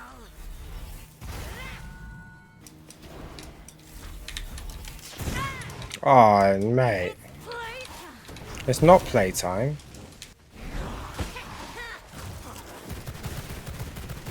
Green.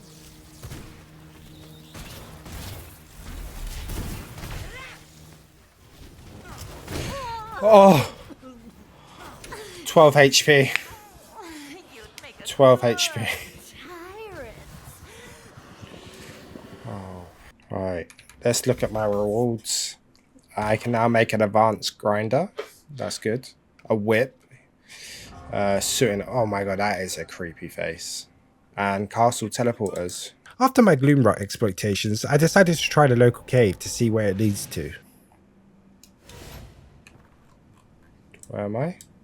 Oh, that is so good. The only problem is I can't get up here. But like I can just TP to places. So I can TP there and just hit the cave back. After my shortcut home, I made a fabricator. The only useful thing I can make from it now is sludge-filled canisters. Oh, it goes in this room. Elite. Let's go. So I can make sludge-filled canisters. That's it. I'm going to need a lot of iron. I can make silver coins. That would have been so good, like, when I actually need them. I still need a library floor. I then made an advanced grinder, but couldn't do anything with it yet. What can I make out of that? Anything new? No, just the exact same stuff. I loaded the fabricator up with materials needed to make sludge-filled canisters. So this will make me sludge-filled canisters, and then I can convert that into radium alloy by adding tech scrap sulfur. Scamba. Nice. The merciless iron mace will be nice. On day 83, I upgraded my mace to merciless. I then made an ancestral forge, so I can finally upgrade my merciless pistols to explosive dueling pistols. Nice. I couldn't upgrade any further, as I would need dark silver pistols, but nevertheless, I was now gear level 63. I then woke up Harold and Barney from their nap, kitted them out, and sent them to work. I sent Barney to the West Fortress ruins for Stygian shards. I sent Kai and Harold to the haunted iron mine, and finally, I sent the rest to the usual spots. On day 84, I finally did my first Rift incursion. Rift incursions are world events, where you face off against hordes of Dracula's vampires, worshippers, etc. Each Rift incursion has a summoning circle in the middle. To weaken the summoning circle, you follow a ascent which leads you to a shard guarded by Dracula's army. Alright. That's cleared out. Does that just break now? Okay, that's broken. Oh, and it drops loads of shards. Once you have broken all the shards, you then have a mini boss fight against a lesser blood soul.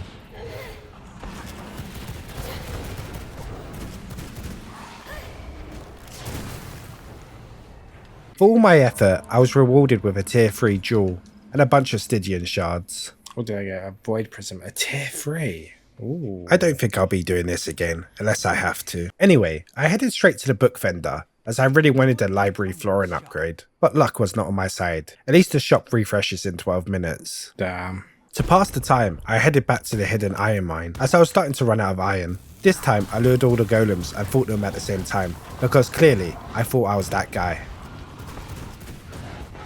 Good amount of iron ore for that. By day 85, the shop had refreshed, and I finally got what I want. Yes, finally, a library flooring. That's exactly what we wanted. I headed straight back to base and put down the new flooring upgrade for that juicy 25% bonus. Although, apparently, this didn't mean much, as I headed straight to Gloom Rock to fight Angram the Purifier.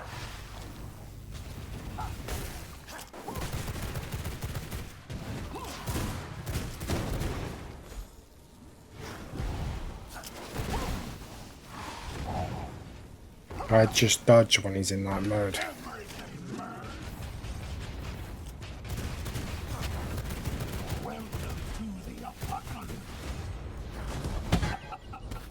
The sun made it a lot harder than it needed to be, but overall, it was quite an easy fight.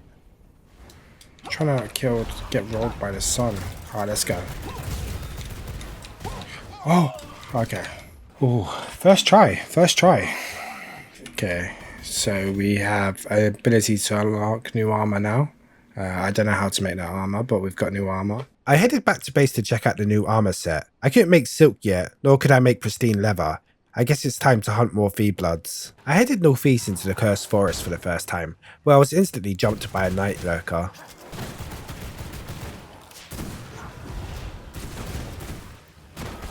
As I travelled deep into the forest, I noticed my minimap start to fog. Oh, Curse of the Forest. The forest is cursed. It's easy to get lost in the mist. Luckily, there are hollow wisps scattered about to help guide you through the forest. The Cursed Forest was split into 3 sections. You had a spider cave, a toad swamp, and ghost villages where Banshee reside. We will be heading to the ghost village first to fight Valrot the Soul Taker.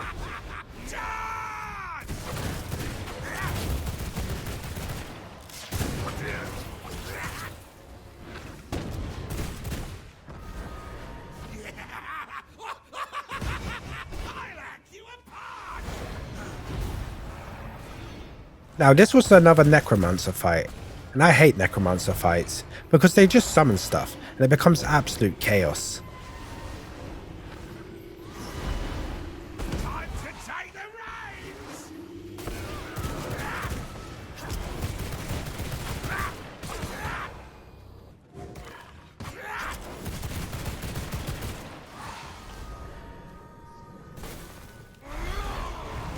I'll hack you apart!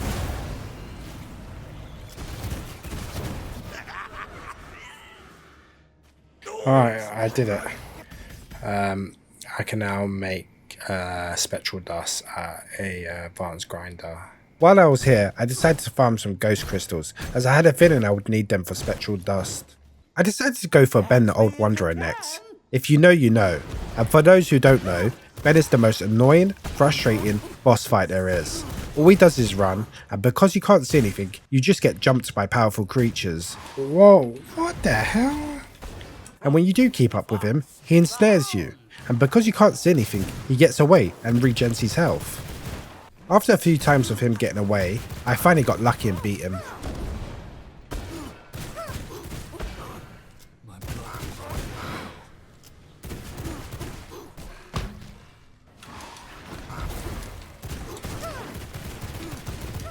Alright, this is the one. No, don't run. I just have to get him to run back here. Come back here, yeah. Anyway, I just want to say, whoever created this fight, I truly, sincerely hope you step on Lego. Oh, it can be that easy, it's just about luck. Alright, and we can make pristine leather and Shroud of the Forest. Makes the wearer immune to the curse of the forest. Anyway, I then made a Shroud of the Forest cloak, which removes the mist curse. I can now see. Look, I can see everything now, this is so helpful. I next headed to the Spider Cave to fight Ngora the Spider Queen. Something tells me the Spider Queen's here. It was filled with spiderlings and schizo spiders, but I was happy to farm them as they dropped silkworms.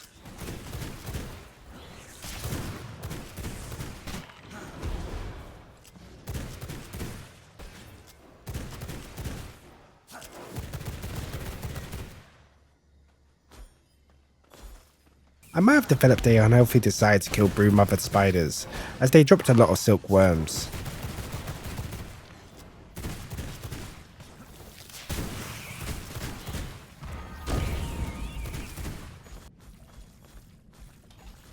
Eventually, I made it to the Spider Queen. I must admit, I was a little bit scared because I had to fight so many spiders to get here. I started off by destroying as many spider cocoons as possible because we all know what's going to happen during this fight.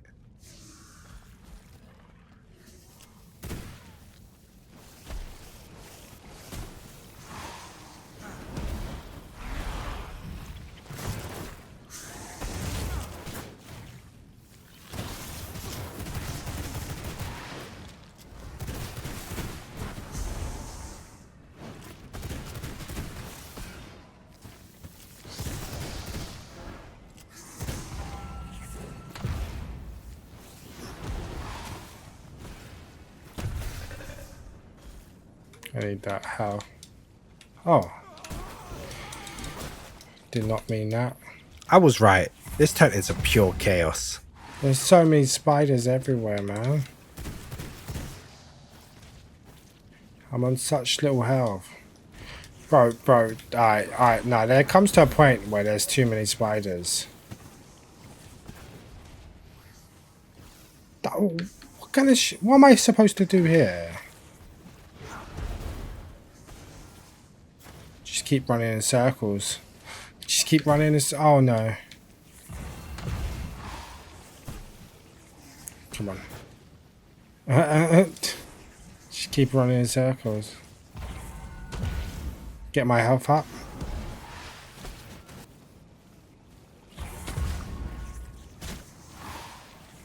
Oh, poison. No. So close. Come on.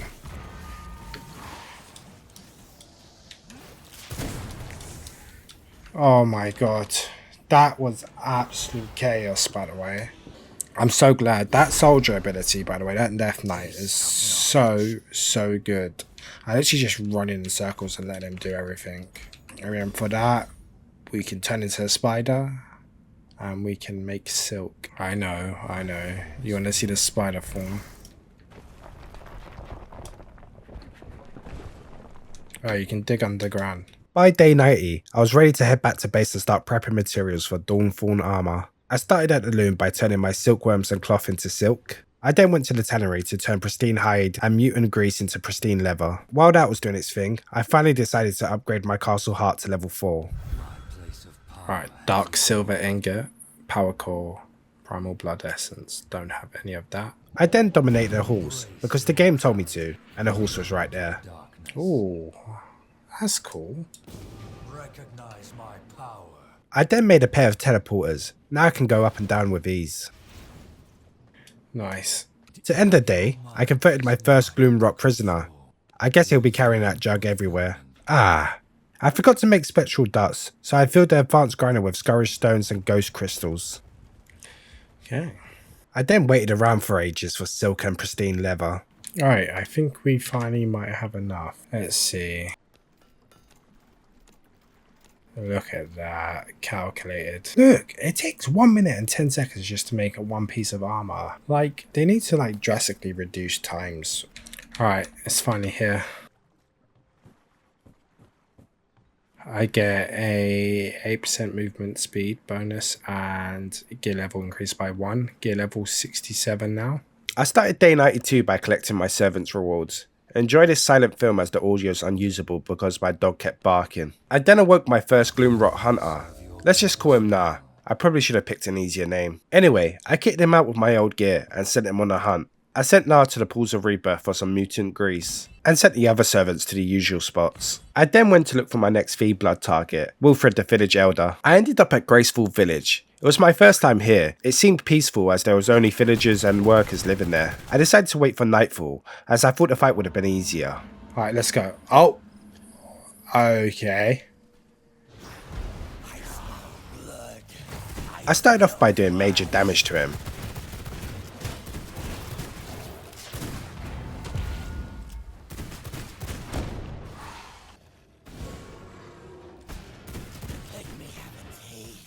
But then he just kept eating people and healing. No eating people.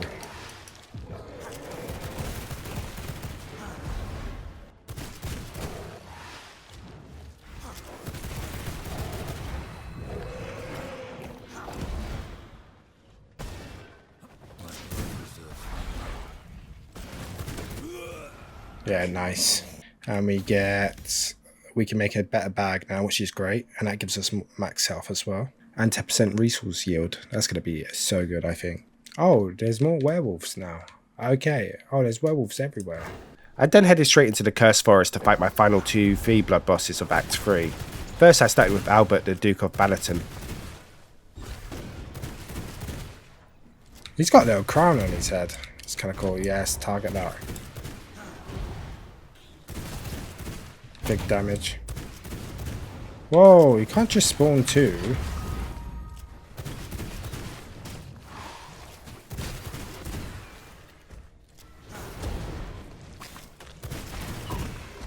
Damn.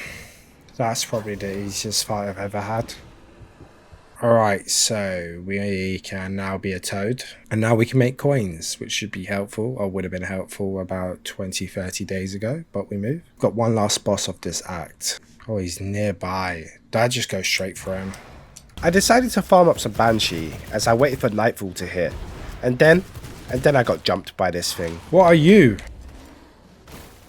What are you?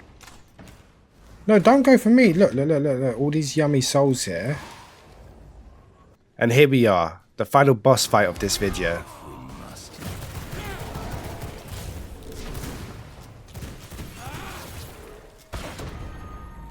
I'll admit, I do like the crunch.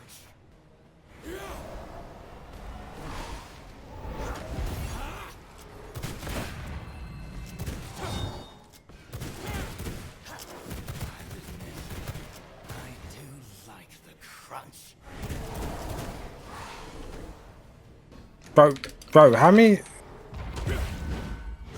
swords do you need? Like, what is going on here? Bro, just fight me.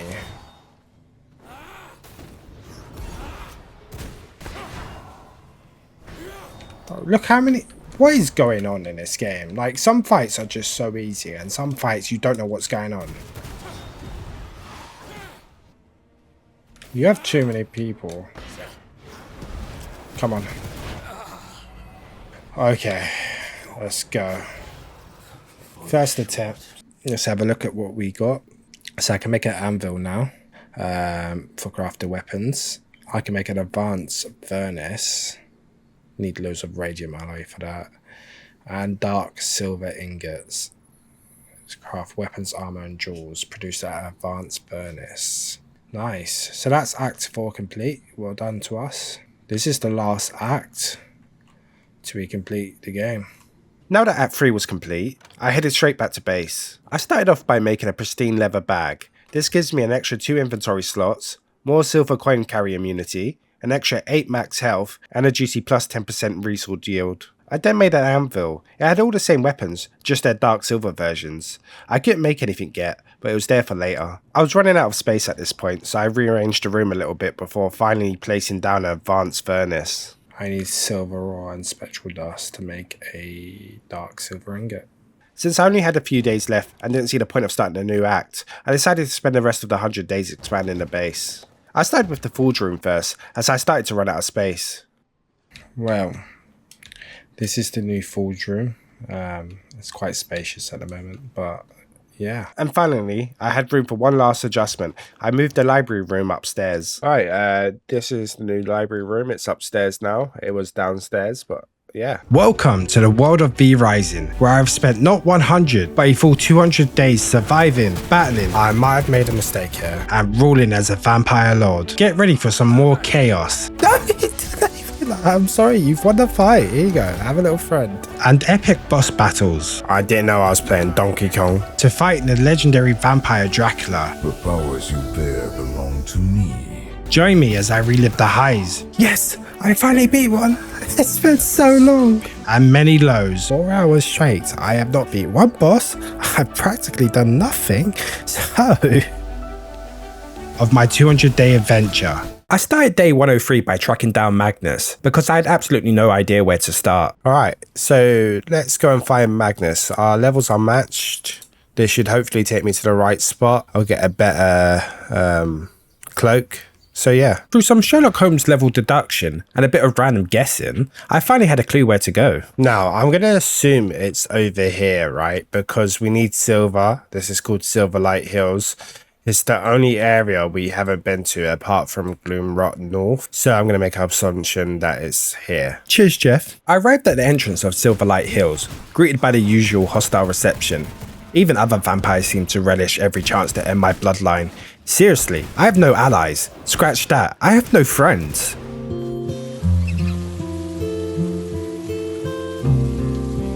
To vent my frustrations, I shot a random statue. Why? Because why not? Anyway, Silverlight Hills turned out to be a lot like Dunley Farms, but on steroids. Imagine a civilization where everyone swapped pitchforks for guns. Instead of militia, they had an army. There were still farms scattered around. Oh, and don't get me started on the roaming creatures. Oh, what's going on here? I'm getting jumped. Oh, they're fighting each other. While checking the map to get my bearings, Simon thought it would be a great time to fight. Oh, no. I was looking at the map. Sorry. On which I politely declined. I think my favourite thing about this new area is the sheer number of fishing spots. I even snagged a shiny new book. A potion of rage. I haven't unlocked that yet. Remember earlier when I mentioned farms? Yeah, they have grape farms, and something tells me I won't be using it for wine. What do they have here? Sacred grapes. I then found my first silver ore vein. Oh, silver ore. Let's go.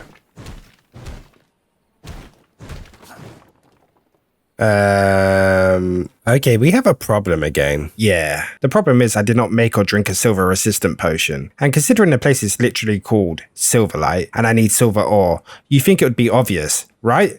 Yeah, you'd be correct. But also, I'm a bit of a dummy, so we move. Following the scent trail led me to the sacred silver mine. But of course, there was a problem. So I was looking at the achievements today. And there's actually an achievement to go through a hole with a rat. So maybe? No. I ran out of ideas, so I started spouting random nonsense. Let me in. Let me in. Let me in. I couldn't even warrant a head turn from Magnus, who was so close, but yet so far. After roaming the outskirts, I finally managed to find a way in. Oh, okay. So I think I found another way in. Oh. How do I get out? Unlike the previous mines, the workers here were oddly peaceful. Stop attacking them. Look, they just want to mine. They don't want beef. So, after travelling all this way and finally getting into the mine, I immediately started burning from the silver after only destroying a few silver ore veins. Great planning on my part, as usual. Oh, I think I've got too much silver. So, I decided to cut my losses and, well, let's just fight the boss and get out of here. Hey, this place is dark. They just have these workers locked up. Adversary. All right, let's go, Magnus. This is my duty. Ooh, okay.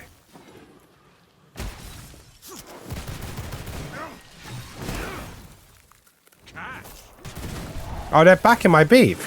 You will fall by my hand. Oh, okay. Face my steel. Okay, I need to play this smarter. Winnable. I like it. Do you like snow cones? I don't mind. We can block off, mate. It's fine. I'll just send my guys in there. Ah! Okay, I'm sorry. Okay, nearly there. Just gotta play it smart.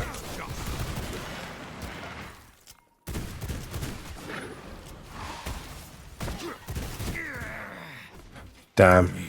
Dub. Alright. What's this? Oh, another tier 3. Oh, that's a dodge. Okay, let's check our rewards first. So we've got another frost tier spell. We can have wide storage shelves, which is good because I'm starting to run out of space in some of my storages. And a better cloak with hopefully more silver resistance, but I don't think so.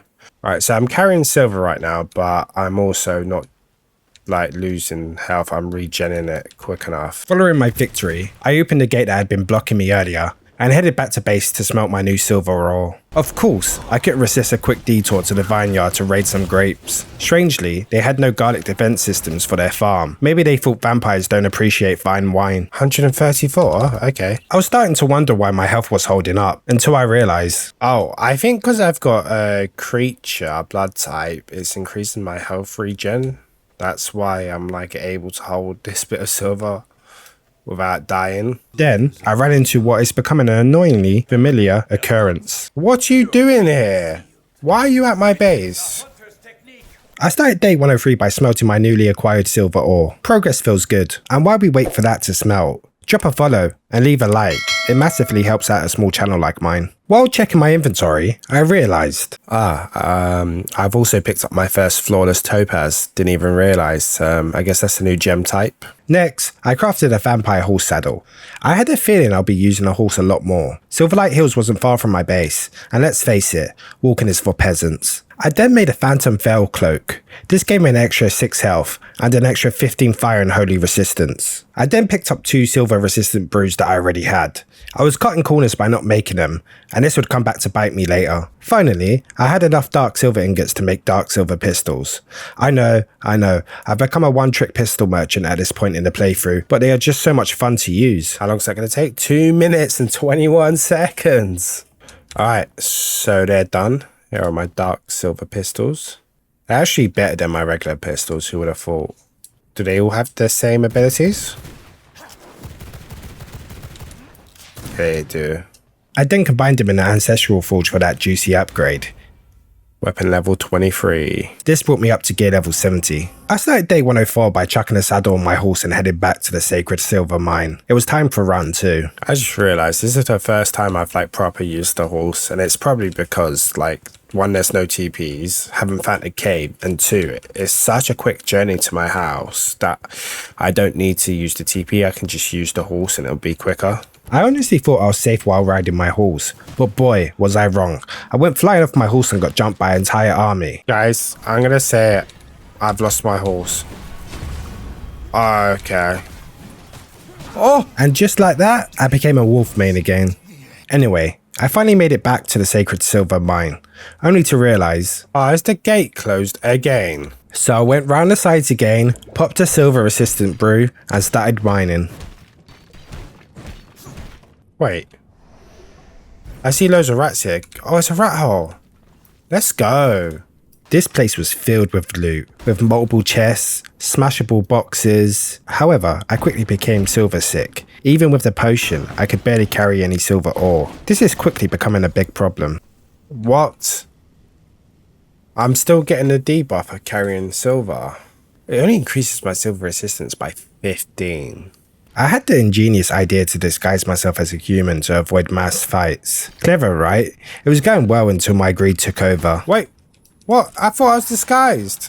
I quickly ran away from that fiasco and did a bit of fishing on the way home. Oh, a golden river bass, a rare fish. When I arrived home, I smelted some more silver ore before realising, can I make a better silver resistance brew?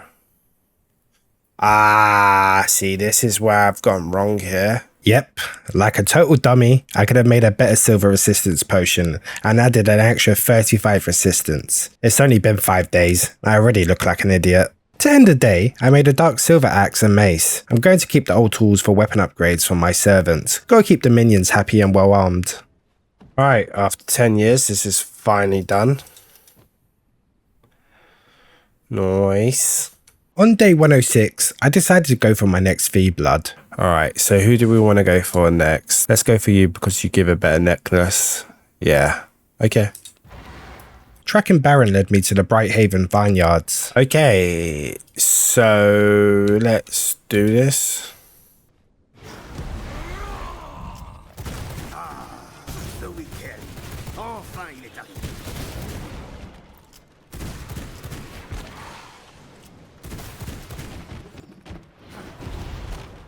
I didn't know I was playing Donkey Kong. Bro's just drinking wine while I'm fighting for my life. Oh, yeah. Stop trying to hit me and just hit me. Did you get an assistant? Oh, okay, I can actually shoot them. A toast to you. This is That was really easy. Like, I can just heal up while he was drinking his wine and deflecting, and the barrels weren't too hard to deal with. So let's see what we unlocked. New blood spell point. Garden fences. I still need to decorate my base properly. A barrel disguise consumable. Okay. A blood mullet. Still don't see the point of potions, but we'll have a look at it. And an amulet. So that would be good to make. This will actually be really good to make. Anyone else really close? Let's just go for everyone. Screw it. I was feeling really confident. I decided to go for Marilyn, the elementalist. But like the common theme going on in this playthrough, overconfidence leads to underperformance, and I had to run. Okay, this is a lot harder. Okay. Do you know what? Let's reset, okay? I spent the majority of day 107 cowering in the shadows, waiting for the sun to go away, because sun is scary and it hurts. Let's try this again.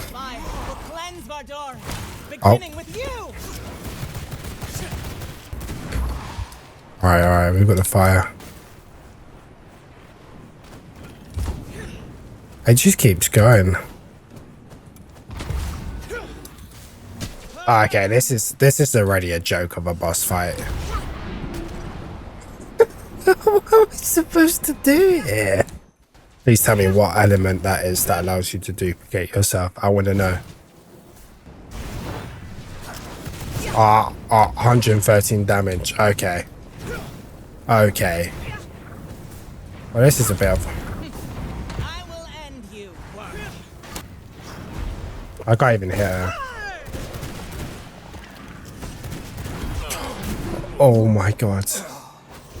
Why is it so dark? That was tough. Once again, I survived with a miraculous 1 HP. It's starting to become a trend. Alright, so we can have a new storm spell point, which is great. Holy Resistance Flask. I'm assuming we're going to need that at some point. And we can make greater jewels, so we can make tier 3 jewels for our spells. I actually want to do the spell book, because I want to unlock this. I didn't bring the jewel upgrade with me, but we'll do that after. Alright, and so what is that? It looks scary. I guess for the final tier of book upgrades, they have gone all out with the design. Next, it was time for the final V blood boss at this level, Morian the Stormwing. She was holed up in a harpy nest, so I had to fight a lot of harpies, and I mean a lot. I might have made a mistake here. Alright, let's go, let's do this. Such confidence. Yeah, I got rolled. Quite easily. I really struggle when I have to fight more than one target. Might be a skill issue. Look how many there are. Let's just look how many harpies there are. Like, I know I use a Death Knight 90% of the time, but like, come on. Well, my sunlight's this. Oh. I cannot go on. By the time I managed to make my way back, the blood moon had risen. So we have the blood moon on our side. What we're also going to do is go with this ult.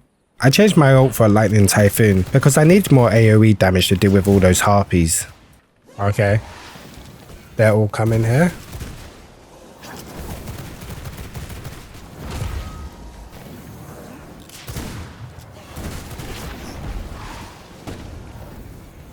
Oh my god.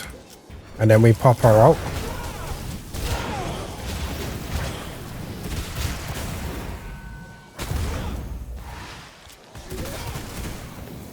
Okay, I say that's kind of effective.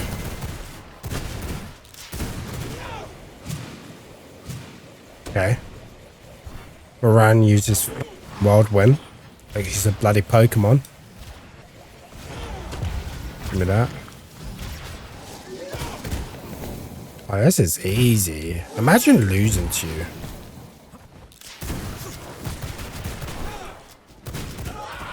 Don't even need extra blood. Easiest fight of my life. Damn. Did the blood moon actually help that much, or?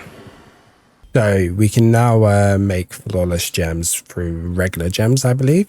I went back to base and equipped a new lightning dash spell as I had a tier 3 jewel for it. I'm sure it gave me some good stat boost, But honestly, I couldn't be bothered to read, and sometimes you just have to trust that the shiny new gear will do its job. Always. I started day 109 with the goal of crafting a new amulet. Alright, let's check out the new ring. So we need a blood murloc potion, 3 dark silver ingots. I've got that. 9 radium alloy. I don't even think I can get that. So I could only muster up 4 pieces. And in total, that is... Oh, I'm in danger here. I guess we need to go and grind some tech scrap. I then headed to Gloom south to farm more tech scrap and radium alloy. My first stop was the Transcendent mine. Each drill machine had a guaranteed tech scrap drop. After destroying every machine in the mine and realizing I'd done all that for that much tech scrap, I moved on to the Transcendent machine factory. This place had a chance to drop radium alloy, and luck was on my side. Ooh, yeah, that's what I need. I spent a bit more time smashing up boxes before heading home, satisfied with my haul. Alright, so we got close to 500 tech scrap, which is pretty decent, and 5 radium alloy ingots, so that's the result. When I arrived back at base, I tossed my new tech scrap into a furnace to start making radium alloy. To make the new amulet upgrade, I would first need a blood murloc potion. So I paid a visit to my favourite victim, prisoner. He happily traded his blood for some tasty fish. With all the resources in hand, I finally crafted an amulet. Is this it? Yeah, let's go.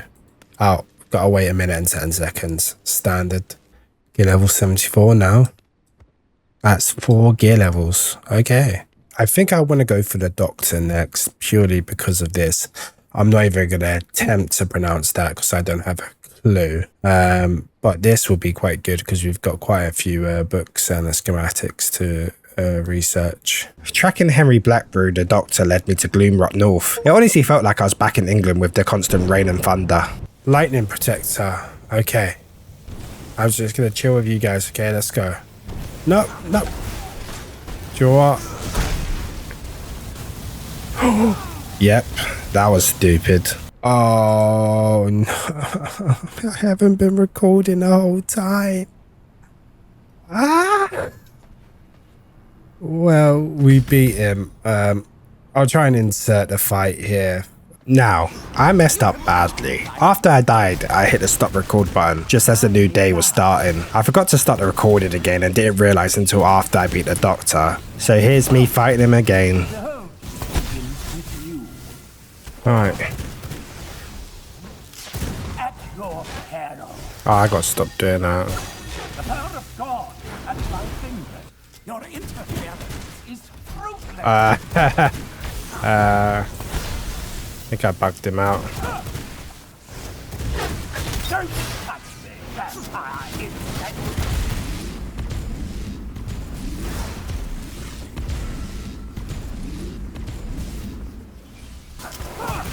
Honestly, the fight was a lot easier first time. My fingers. I'm brilliant. I finally understand. Well, there we go. It was actually a lot easier the first time round. But you know what? Don't say I don't treat you. While we're here, I can actually do it now without getting shot by lightning. We'll go over the rewards real quick. We got another storm spell point. We got this. Still not even going to try and pronounce this, by the way, because I struggle saying words anyway, and it's just, no. Got this. And we can make schematics at a paper press now, which is always welcomed. After that blunder, I headed back home. The first thing I did was check how to make schematics. Oh, we need tech parts for schematics. No. They're so long to get. No. Then I placed down this thing and researched my new book. Alright, so we've got a few things to research. We've got a potion of rage. Okay, never going to use, but good to know. We can make a better mace. That's cool. We can make a greatsword. It looks sick, but I've never touched a greatsword again. We can make the clown boots. And stone walls. Nice. I ended the day by checking the anvil to see the new items I've unlocked. Considering I can't even make gold ingots yet, this will have to wait. On day 112, I had the urge to fight another boss. So, I headed back to the Cursed Forest once again to fight Matkar, the Curse Weaver. I devised a brilliant strategy. Surely, we just chop off her legs and she can't move. Right? And then went straight in for the attack.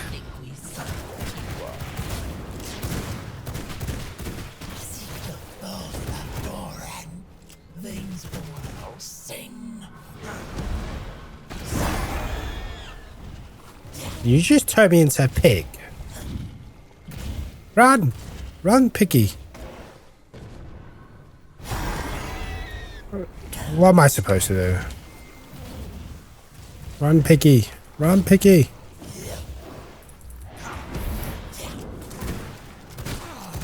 Seek the false Lord.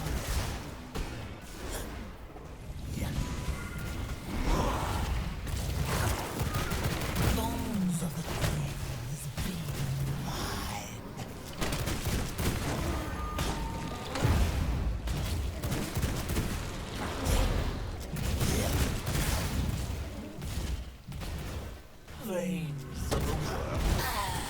Alright, nice. Easy. And for that, we unlocked Illusion Spell Point, Advanced Loom. After that surprisingly easy fight, I decided to make the most of my time here and farm for some resources. I started with one of the ghost villages since I was running low on ghost crystals. By day 113, I had finished my farming run, grabbing some ghost shrooms on the way out. I then explored the new cave, and was pleasantly surprised by where it led. Where did it put me? Ooh, not bad. Back at the base, I tossed my ghost crystals into a grinder to make some spectral dust. Next, I built an advanced loom so I can make ghost yarn for the first time. While the loom did its thing, I took some time to study my new books. And we've got new leggings, so we'll go with that.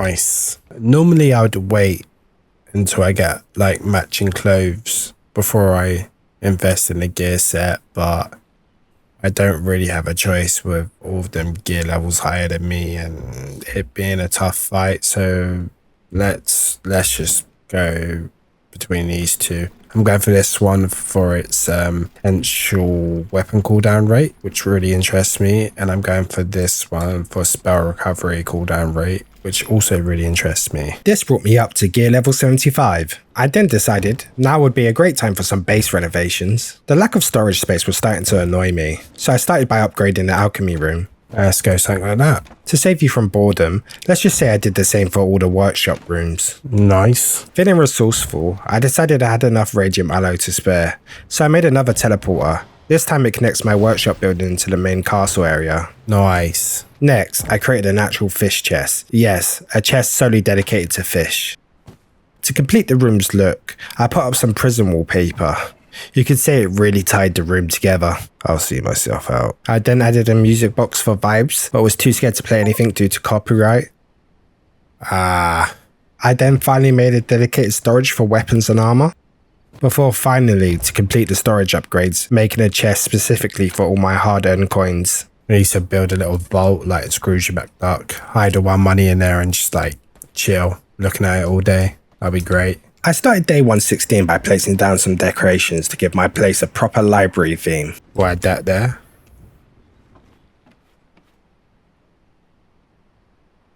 Not worth it. I then went downstairs and added a new wallpaper to the workshop rooms. It's the little touches that make a difference. At this point, I got a bit bored and wanted to change things up, so I decided it was time for another boss fight. The boss looked like a priest, so I prepared by making a holy resistance potion. But despite all that, I decided to go for Terraclaw the Ogre. Let's go for you first, because why not? What an unpredictable chain of events. I headed east to the Hollowed Mountains.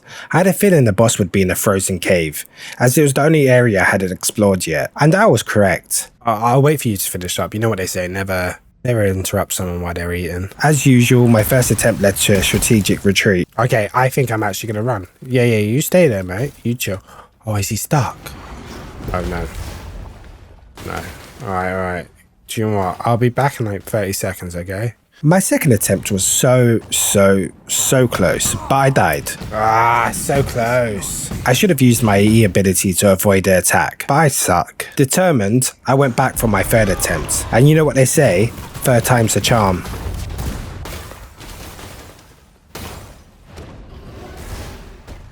Let's toe up a bit. And that should just miss me. Nice.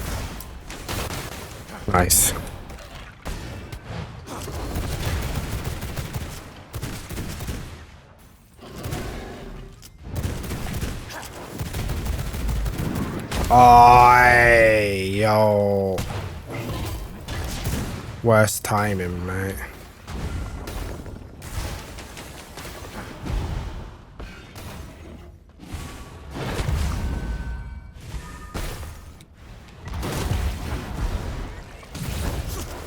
Come on. This is it. Okay.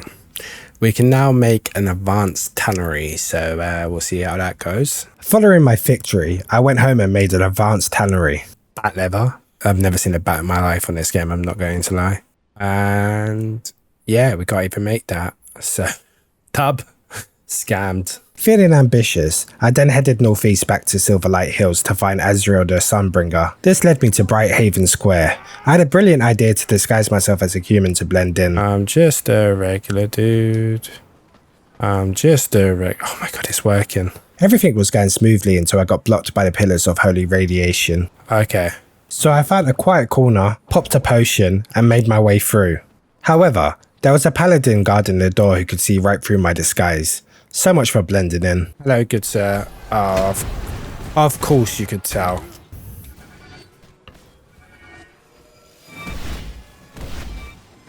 What the hell? What do I do here? Oh, they can tell. They can tell. Oh, okay. This is crazy, by the way.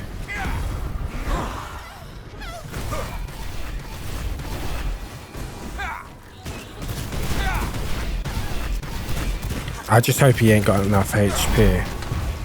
This is necessary. You can still Stop healing.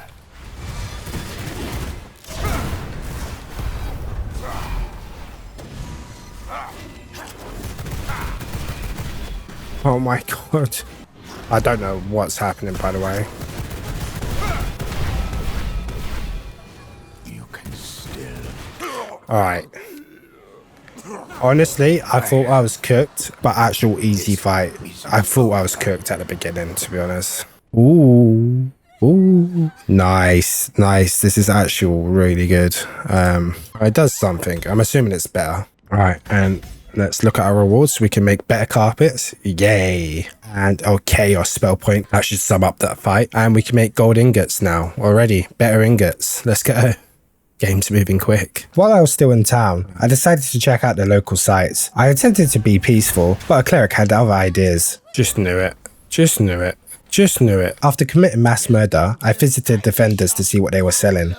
So amulets are about 240 coins. 160 coins for a upgrade of the old leggings and clothes. I don't have any coins, so I don't even know why I'm looking. But just like for prices, 160 to 240. Can't I sell you some? I don't even want mine. I then headed to Gloomrock North to track down Volatile the Power Master. Oh wait, there's a merchant here. Treasure hunter. Wanna trade? Ooh. That actually interests me, and it looks good. You know more about my fashion. Then we got this stuff. Ghost yarn. Okay, depleted battery. Silver resistant potion. Nice. Which potion? Okay. Amid all the chaos, I checked my inventory and found... Guys, I didn't even realize, by the way, I've got a tier 4 gem. I didn't even know there was tier 4 gems, by the way. Didn't even know. Gloomrock North was pure chaos and anarchy. Gattlers are an absolute joke. They were designed with the sole purpose to ruin my day. Whoa, he literally... Whoa! What am I supposed to do? Finally, I'd arrived at Voltator's Lair of Evil. Things were going well until they split into two. So, I did what anyone would do when they're faced with a 2-for-1 deal and ran. I actually don't know what to do here. My next attempt went better for them as I got rolled. Oh my god. Wait. What am I supposed to do? After a clear skill difference, I decided it was time to get good. So, I ran home to make some minor upgrades. I started by crafting a new tier 3 jewel for my discharge spell. Next, I made my way to the Altar of Stygian Awakening to upgrade some passive abilities. Next thing I want to do is grab my Stygian shards, and I'm going to buy Arcane Animator and Lightning Fast Strikes and see if that helps. With my new upgrades, I was ready to shove my foot down Follower's throat. Okay, I've never lost more than 3 times in a row against a boss, okay? We can do this. With that determination and conviction, there was no way I could lose, right? Oh my. So close. That was my closest attempt yet. I know I can win this. Deal with you myself.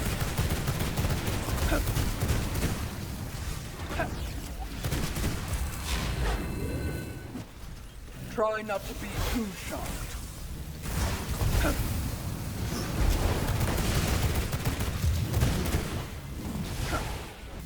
You're gonna regret not wearing protection. Oh no. Every time I start to do good, something like that happens, man. There's absolutely nothing I can do. I'm so close. Yes. Failed you. Yes. I did it. Oh, that was actually tough. I'm actually so scared for the upcoming fights. It's just getting tougher and tougher. And for that, we get a new Storm spell point, standard. Power Core. Okay? And an EMP. So this is everything on this tier. For some reason, this level's unknown, but it gives us this. So, and then we're on to this. But so, let's go and... Can we even make better armor? We should try and get coins to make better weapons. That's what we should do next. Afterwards, I headed to Thunderstrike Peak to charge some batteries. That's when I encountered purple lightning for the first time. This made me very claustrophobic. How am I supposed to get my health up? After some exploring, I managed to find a lightning harvester. It says it could be charged by lightning. Is it like one of these things? Oh wait, oh.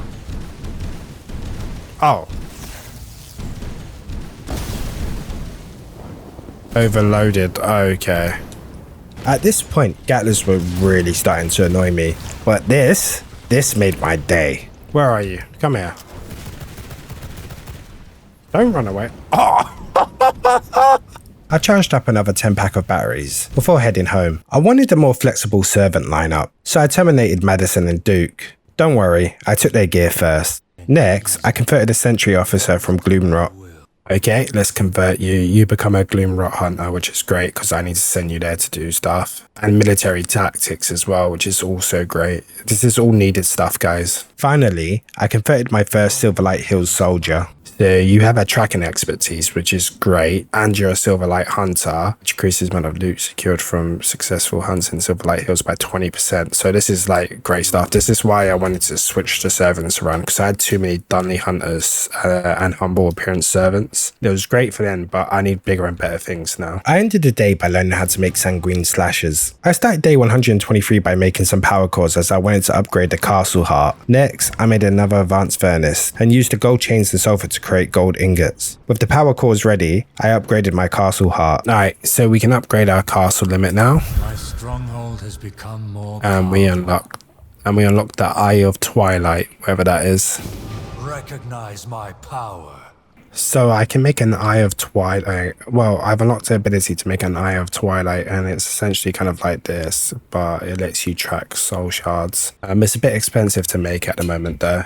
I don't know if I should invest the other resources. Since I had no weapons or armor upgrades available at the moment, I decided to be a bit reckless and make some gold sun coins. On day 124, I decided to pimp out my servants with better gear to help them bring back better loot. I then woke up my new Gloom Rot servant Edwin, I like that name, and kitted him out straight away. Next it was time to wake up George, our first Silver Light servant. What a name George is, love it.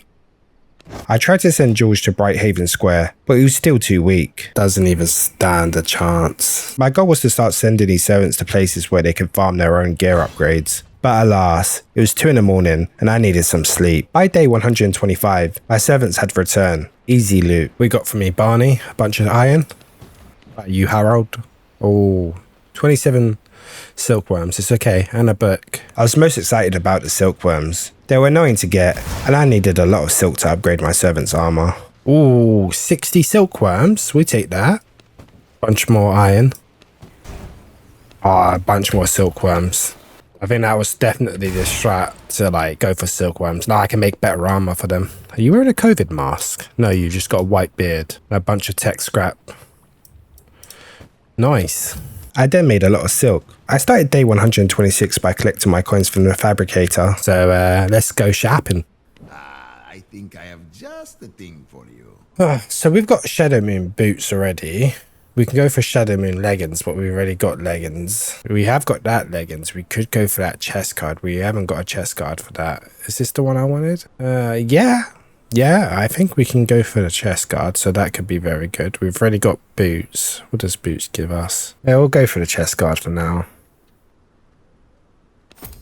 It's kind of low-key hoping for a piston upgrade. On my way out of Brighthaven Square, I got into a massive fight, which I had to run away from. Oh, I'm so dead. Tank the bullets for me. Oh my god. Oh my god, that was really stupid. I decided a bit of fishing would be great to calm me down from that near-death experience. I started day 127 by researching my newly purchased book. Nice, stylish, stylish. I then gambled some more paper hoping for a pistol upgrade. Right, come on. Big stuff. We need big stuff. We got something. Oh, a new necklace upgrade. Actually not bad. Okay. I mean, it's there.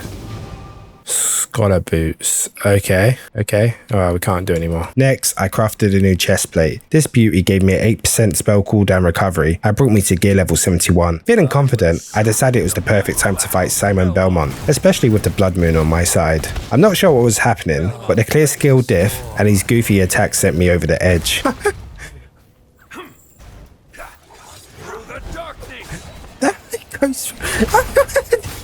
Alright, bro. Alright, bro. Goodbye. It's nice though. No, I'm sorry, you've won the fight. Here you go. Have a little friend. This pro run like that. After another attempt, I realized he was too strong for me. Oh, I don't know what he's gonna do, man. You know when you can tell you're not gonna win a fight, you can just tell. So I decided to run home. I actually don't care. He's actually too, like, OP. I spent the majority of day 128 contemplating life, before gambling more paper. I was feeling a bit hard stuck at this point, so I gambled more paper. By day 129, I realized I had stagnated, and it was time to pull my finger out. I started by checking what I needed for a necklace upgrade. Alright, so I need to make a necklace. Let's make a necklace first, okay? That'll bring me up 3 levels. That's one thing I can do. I need more power cores for that, and I have 8 power cores, so I need more depleted batteries. So we'll go and do that. I'll check the vendor out first. So we'll go to the vendor, then we'll go to the power core thing. It will be fine. We're gonna do this. I then went to the city book vendor to check for any upgrades. I don't think you've reset, have you? While traveling through Gloom North with the intention of getting charged batteries, I thought I should check out the treasure hunter again. I then realized, wait, are you the guy that sells Sanguine weapons? So 260. Okay. Maybe I'll come back in 45 minutes. Yep. This whole time I've been checking the city book vendor for pistols, when it's the treasure hunter who sells weapon books. I spent the rest of the day getting charged batteries. I managed to get a stack of 10, which was enough for the amulet upgrade. I started day 130 by upgrading my necklace. This gave me an extra 6 spell power, a juicy 10% spell cooldown recovery rate, and a 10% chance to gain a Phantom Aegis shield when I use my primary weapon to hit someone. Gear level 79 now. I decided to skip Belmont for now. I couldn't take him seriously, and his moves were a bit too ADHD for me. Tracking Gorecrusher led me back to the Cursed Forest. I honestly thought I was done with this place. It was only right I'd find him in the lair of Behemoth, but as I arrived, he was leaving. I tried to fight him and keep him around, but he was insistent he had better things to do. Where you going? What's just happened? I waited for him in his lair, but just like my dad, he never came back. Once again, I didn't know what to do with myself, so I gambled more paper. Let's gamble more paper. We got another amulet because I really need that. This is becoming an addiction now. I then visited the treasure vendor, but still no pistols. This vampiric universe clearly hates me. I then committed some war crimes in Brighthaven Square as I needed more jewelry for gold ingots. It was a nice change of pace rolling people as I've struggled with 3 blood bosses this act. That ult is so broken when you're facing against people like this. After 2 days of, let's say, grinding, I managed to get 28 pieces of gold jewelry. I then found a 98% brute, whom I swiftly sent to my dungeon. Welcome to your new home, buddy. I wanted to try the cave at Silverlight Hills, but it was rubbish, and I went back. Where does this one take me?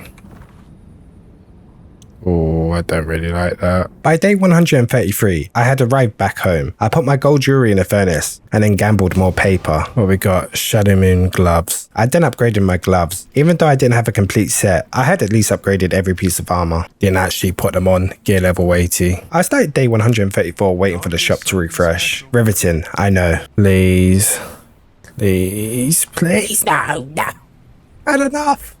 I've had enough. I then decided to make some Sanguine slashers, because the Sanguine weapon was better than nothing. In hindsight, I honestly regret this decision. Brings me up to gear level 83. Nice. It was time to fight a V-Blood. I chose Lord Styx, if that's how you say his name. Tracking him led me to a new place, Dracula's demise. I found blood crystals here for the first time. I was enjoying my time farming them until a dragon decided he had to ruin my day. Cheers, mate.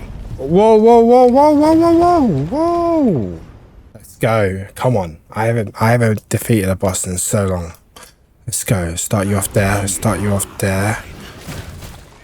Bow to the everlasting night. Okay. Just like that, the Sanguine slashes didn't change anything, and I had to run again. Do you know what, bro? It's been a good fight, you know? It's nice meeting you. The second attempt was going a lot better, until he summoned these two pals. Where's the boss gone? Alright, who are these guys? Am I still fighting this guy? Wait, what's going on? Bow to the everlasting night. Listen, I'll bow, okay? Listen, I've had enough. I have no morale left, okay? Okay. Blood's got aimbot. I can't compete. I'm not even gonna run away. If I die, I die.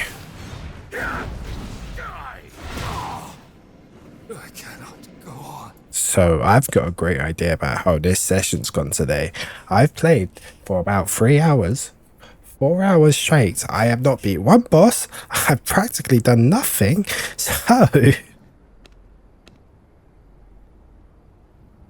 oh, I want to give up so badly. I started day 135 by collecting my stuff. Somehow, despite this being a video game, the walk of shame felt real. I had enough of getting bullied, so I decided to build a garden. My goal was to have a space to place planters for my seeds. This would be a good way to farm some plants. I probably should have done this 100 days ago, but better late than never. I added a wall, planters, and a nice entrance.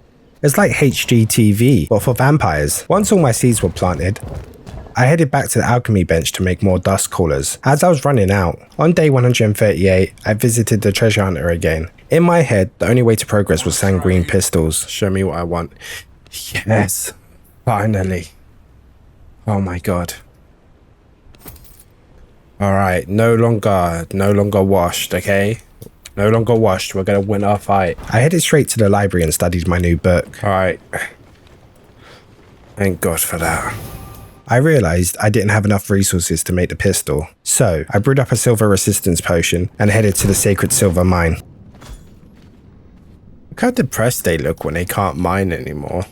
Eventually, I had too much silver ore and it was starting to burn. I decided to head back to Brighthaven Square on my way home, as I needed more gold jewellery. I managed to find a few houses this time. Ooh. 4 gold jewellery is huge, by the way. Damn, I need to go to these houses and raid these houses, man. So much loot. Good amount of loot here, not gonna lie. Nice. I headed home and immediately smelted my new resources. It's always satisfying to see the fruits of your labour turn into something useful. Next, I converted another prisoner. Welcome to the team, new minion. Then, I collected my servants' rewards, which were ready thanks to my little rage quit yesterday. Sometimes, frustration has its perks. I wrapped up the day by crafting some Sanguine pistols. I decided not to upgrade them to shattered ones just yet. Nice. I'm not gonna upgrade them to shattered through this. I don't see a point, to be honest. I want to find the purple variant of this, so I'm gonna wait. Day 141 was relaxing. I spent the day harvesting my plants and crafting new equipment for my servants. I started day 142 by awakening my new servant, Delmore. I kitted him out with my best gear and sent him on hunts. I sent Barney to Ancient Finish for more ghost crystals. Delmore was off to Brighthaven Square to gather more jewellery and coins. The rest of the servants were out to collect various resources I was running low on. At this point, it had been a while since I fought a boss, so I headed back to the ruins of Mortium to challenge General Valencia, the Depraved. This is a nice little arena. Let's go. Come on, a nice peaceful fight. Come on. Come on. I haven't beat someone in so long. The darkness welcomes a another soul. Will you survive its embrace? Embrace the agony!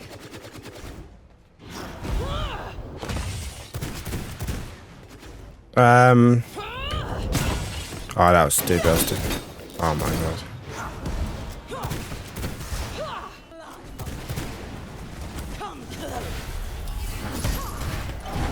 Right where you belong. Oh no.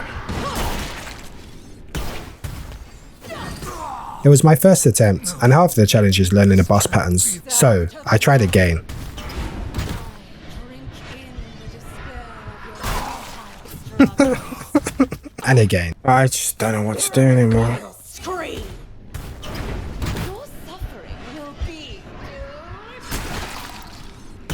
Once again, I had enough of being bullied. I decided to switch things up and do my first tier 2 incursion, on which I forgot to record. Hey guys, I forgot to record again, but I did a riff incursion. I got my first bat hide, got a bunch of greater Stygian shards, and got a shattered apocalypse sword, but I can't even make them because I can't get onyx tears because I can't be a boss. Determined to finally beat a Feeblood boss, I made my way to Dracula's demise to face Lord Styx the Night Champion. It had been 23 days since my last Feeblood victory, which was on day 121.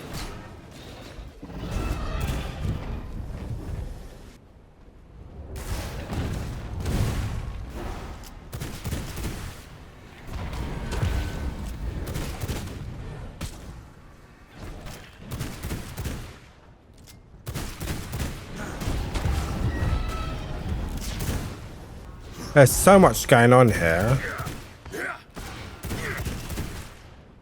The resistance is futile. I will be your executioner.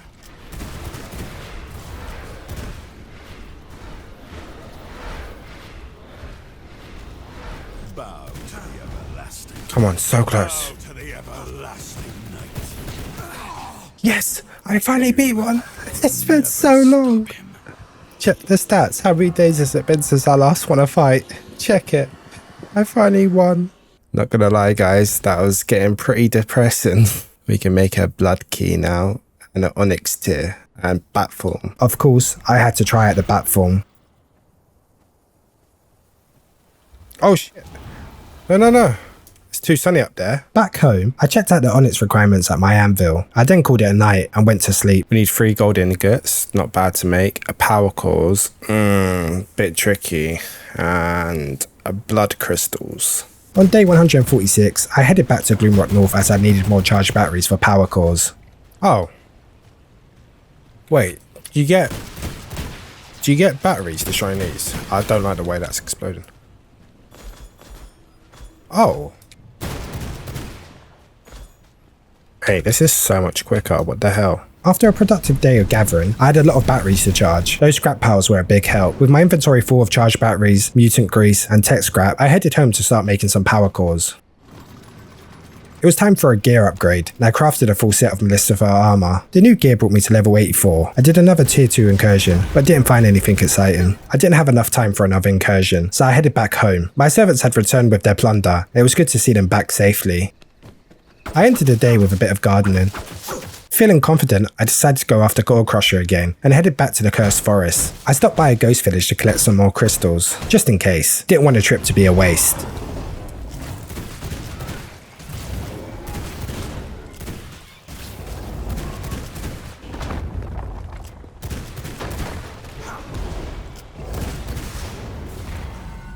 Okay, a bit excessive.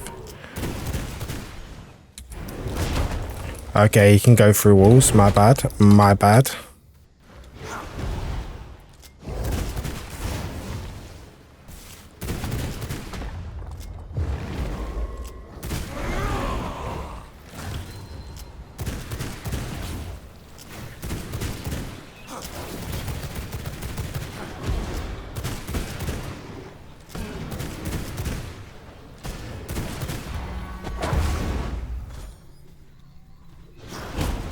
Bro, he's got speed hack. Why is Ben here again, man? Come on, so close.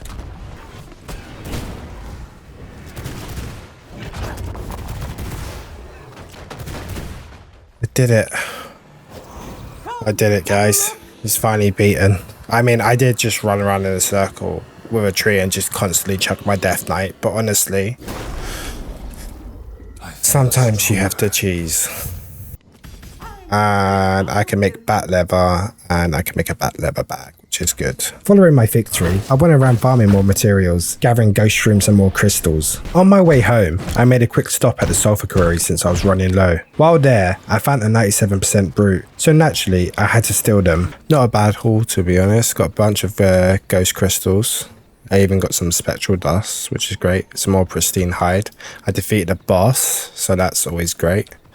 You know, things are looking up now. We had those dreaded, like, you know, 10 or 15 days. Honestly, I was going to take my time with this playthrough and try and, because I thought it would be like 100, I thought it would be like 20, 30 days, like 120, 130 days, but no.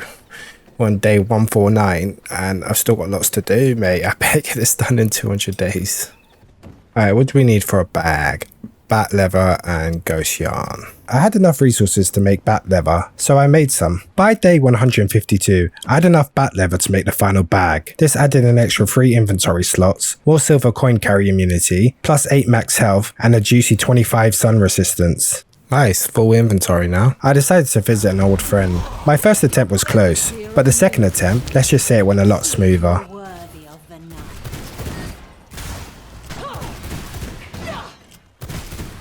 The shadows dance to the rhythm of your demise.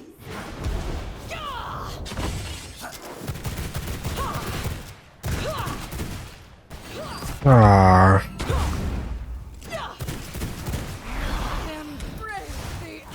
Oh no. Let us set the stage.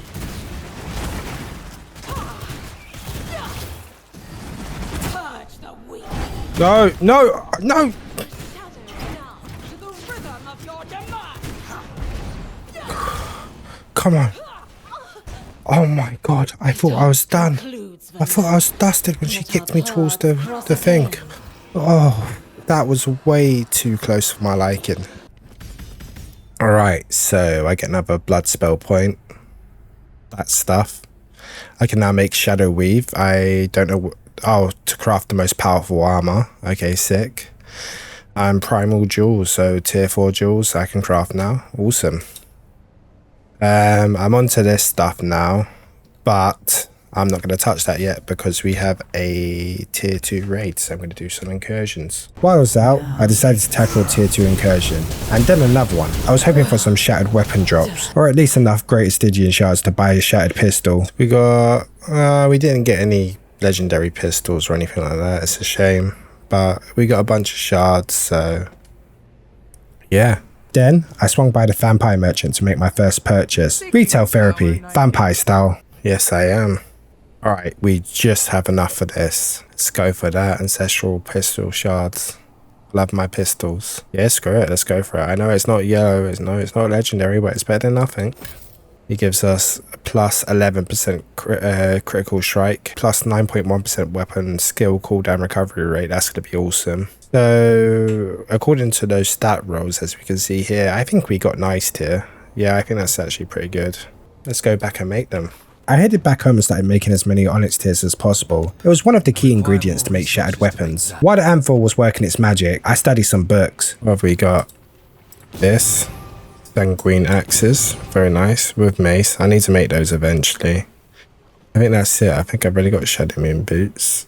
Alright, that's done. I only needed 3 onyx tears. Oh. Oops. Nice. This brought me up to gear level 88. Next, I crafted the Eye of the Twilight. This allows me to locate and track shell shards from the most powerful feed blood bosses. Damn, it wants me to defeat Dracula next. Let's have a look. So, I still haven't beat him. Ooh.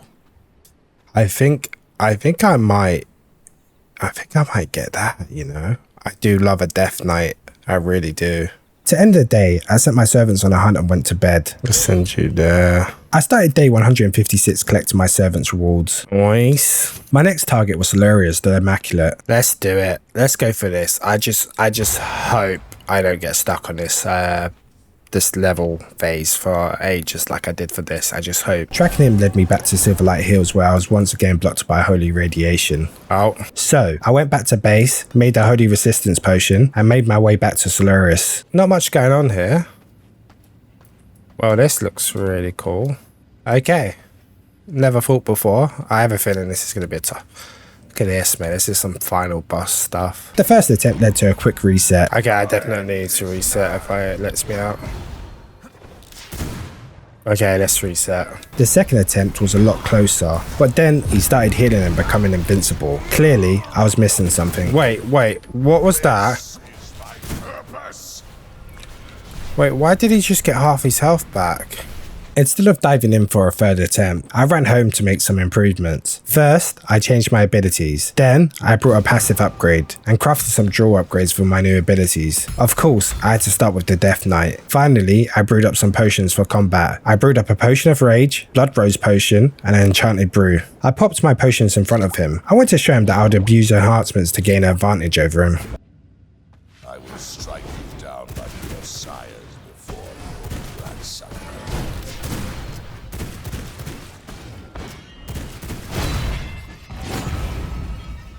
Oh, stupid.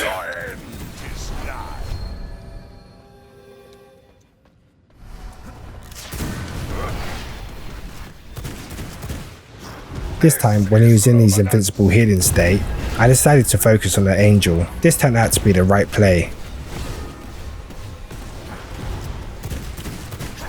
This is my purpose.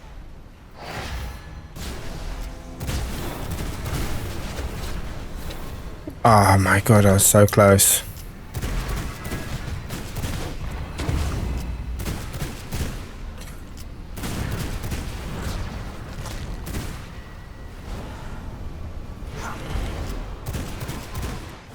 What's happening?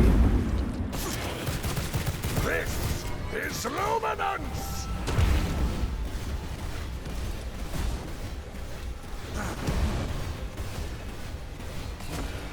Have I corrupted this person? Was this meant to happen? Because this is crazy.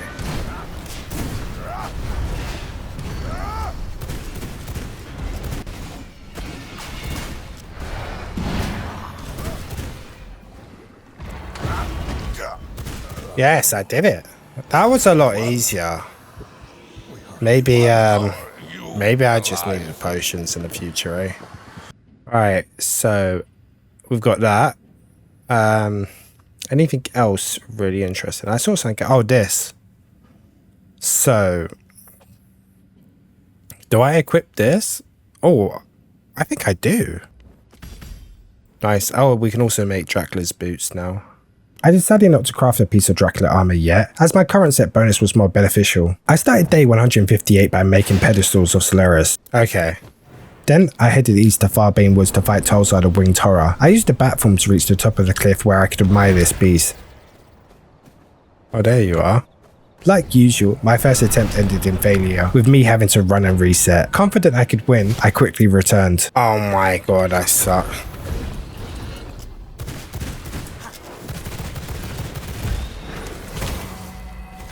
Okay, I'm resetting the fight. I think I've got this.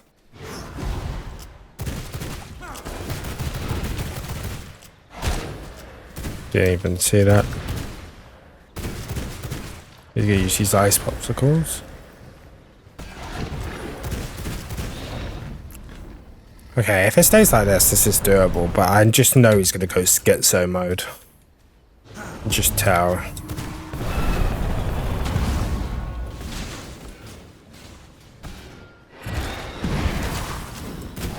And I messed up my ult. The fight was going well, but I was running out of time. The sun was starting to rise, and I was exposed. This meant the sun would lead to certain death. No.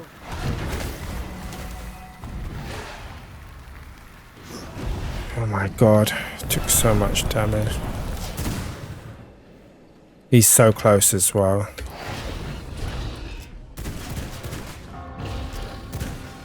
Oh no, this is my worst nightmare.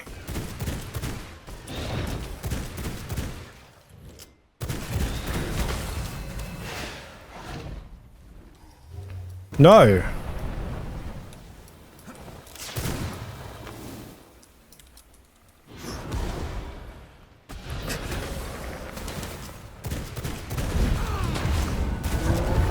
Oh my god. Oh my god. Taste of knowledge. That sums up my luck. My only cover, a tree, falling away, causing me to burn by the sunlight.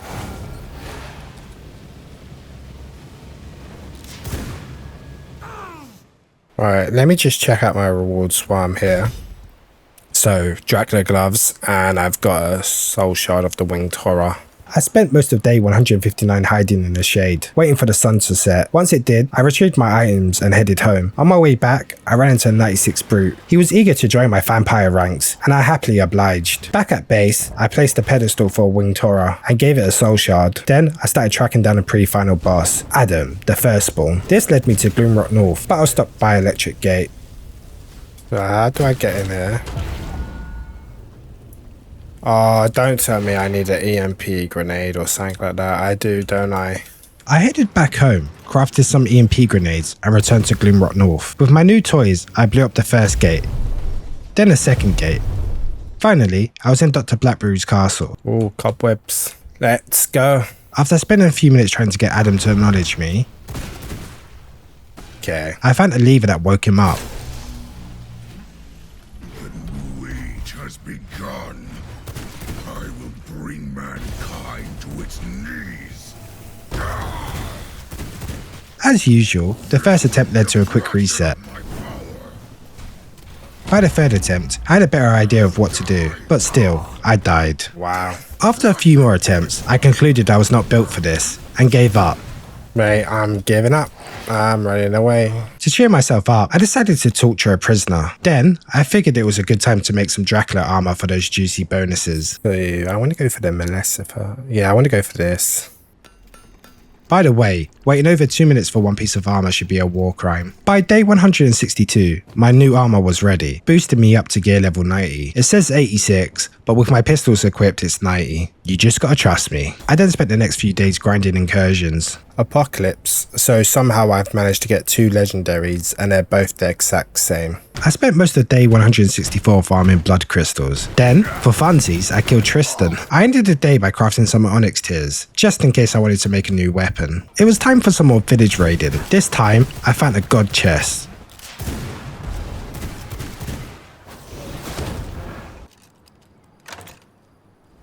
Holy crap. 56 gold jewelry. That is so good. Damn. Look at that, man. Gold ingots for days. I ended the day gambling more paper. I got some more paper to gamble. Okay, a crossbow. Nice. This, nice. And carpet collections, nice. Guys, I messed up again. So what did I do? I made a legendary greatsword for the bounce just in case, and I changed up my spells. So I have a tier 4 for this. I'm trying this out. I'm going to try the Ward of Dam out again, and I'm going to try this because this gives me a double dash, but I don't have a draw for that yet. Sorry guys, I absolutely suck, by the way. I improved my DPS potential by adding a tier 4 Fail of Chaos dash duel and then switching the Ward of Dam ability for Sanguine Coil. I was doing serious damage now. Sanguine Coil gave me life leech, and somehow, despite going full offensive, I was never in danger of dying. The greatsword was surprisingly working well. Everything was coming together. I managed to do 4 incursions in one day. Nice. I spent day 170 raiding churches, hoping to find 100% scholar blood because I heard they were good for my build. I started day 171 by upgrading some passive abilities. Yeah, let's do that. Oh, and I can get that as well. I then studied some new books I found. And of course followed it by gambling more paper. Next, I crafted a tier 4 jewel upgrade for Sanguine Coil, giving me some juicy bonuses. To prepare for Adam again, I made some more potions, as well as getting a 100% brute blood potion from my prisoner. You're probably wondering, where did this prisoner come from? I've got footage of it, but I can't find it. Basically, I kept feeding a 97% brute iridium gruel, giving him a permanent 1 to 2% blood quality boost. The side effect was they could turn into a mutant, but I got lucky. Anyway, now that you're caught up, I made my way back to Gloom North to fight Adam. I'm glad I brought EMP grenades because the gates were shut again. I popped my potions, shut off my 100% brute blood type effects, and got down to business. Alright, come on. for me.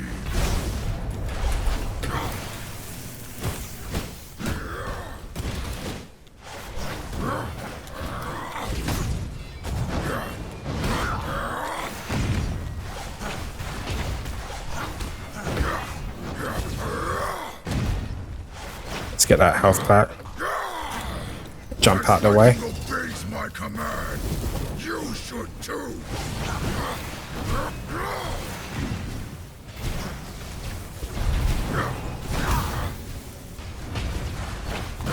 Death Oh, no. by my hand is an honor.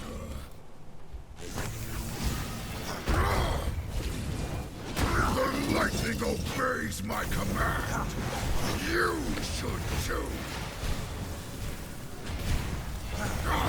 Beast lost in I gotta stop letting that happen. Come on! Oh my god. Bro, he got rolled. feel my power. What? No! No! What the?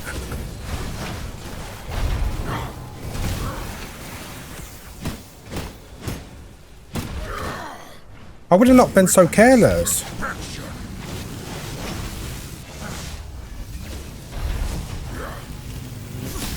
Oh my god. But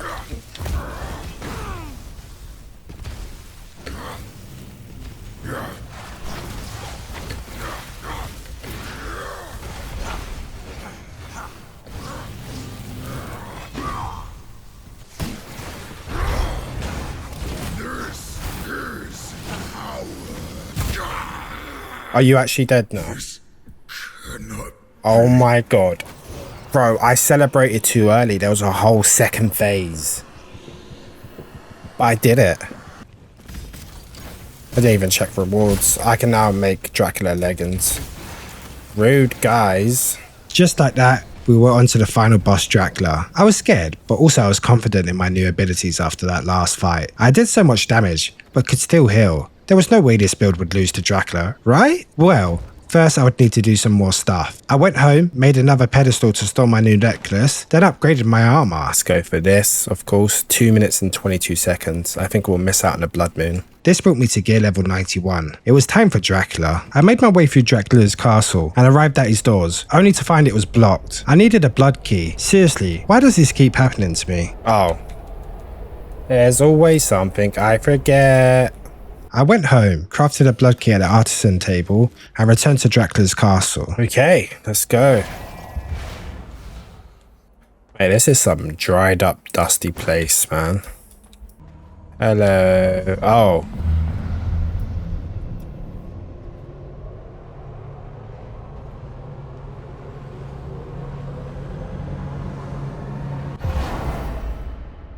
Oh, okay, this place is nicer. The scent of a bloodkin. You wield a fraction of my power, don't you? I'm not 100% here, actually, mate. And that is a big sword. There belong to me. So Do they? render them or face your destiny. It's a bit rude. Okay. Good start. There is no one for the one you will learn to obey. Do you know what, bro? You're a good guy, you know. Well, that first attempt was embarrassing. Hello, my friend. You bully. Blood pulses within you. You bully. No matter. You bully me. It will only serve my victorious return. Oh my god. But I don't even know what to do. Oh my god. I'm gonna be here to day 500. I'm gonna be here to day 500. Nope. Not even gonna bother again. Goodbye, Dracula. Honestly, do you know what, guys? Thank you so much for watching. This has been the end of the video because I am never beating him. Yeah, I logged off right after that. That was truly depressing. On day 174, I decided to take out my frustrations on Belmont. Sorry, buddy. Wrong place, wrong time. My blades are guided by purpose. Show you the might of the House Belmont. Trust the darkness. I'll get my heels up. It's a Belmont's duty.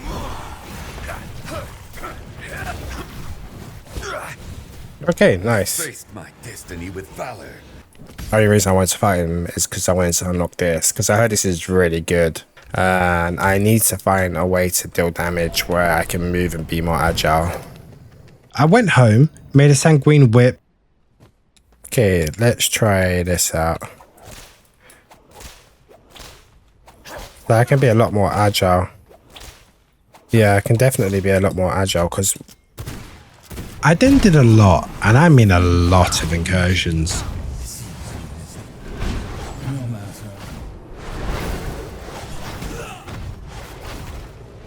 By day 177, I had enough shards to buy a shattered whip upgrade. Okay, managed to grind up enough for a shard. I mean, for a whip. Let's see. Oh, it's weakened. Oh well. I didn't realise I already had a shattered whip. I think the one on the right's much better. You get spell criticals, strike chance, and damage reduction as well. Yeah. After deciding which one was better, I went over to the Ancestry Forge to make a shattered whip. I just had enough for this, by the way. To end the day, I had a look at my ability. Alright, next thing. I want to change my abilities. I think I'm too aggressive with my abilities. I need to be able to block something. I need this. I need something like this, unfortunately. Let's see if we can get a better tier spell for it. And then made a tier 4 jewel for my blood right ability. I started day 178 by crafting potions for Dracula, already? And then made my way back to the castle. Will only serve my victorious return. The first attempt, well, I had to run again. I don't want to be here. Okay. I'll be back, Dracula. Okay, so I think I need... This was Dylan Leech, so I need another shield, I think. It's got tier 3. Do I have another shield?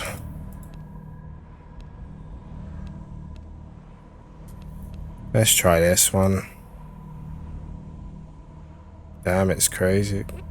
Wait, can I not go double shield? Okay.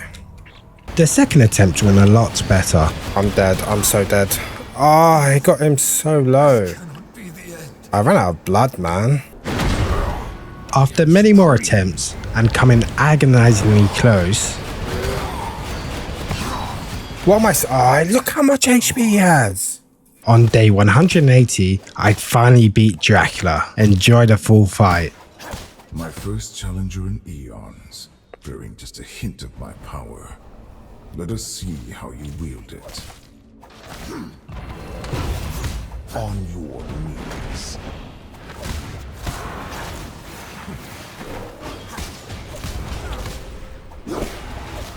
No mercy.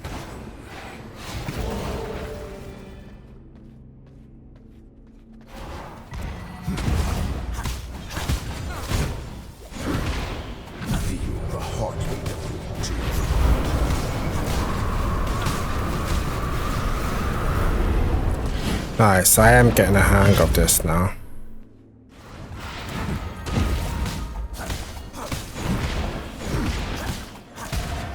I am the ghost of your fears. Okay.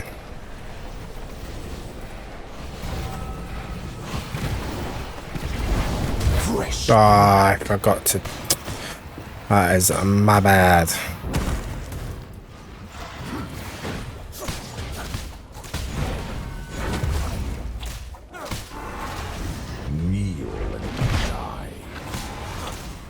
No escape from your fate.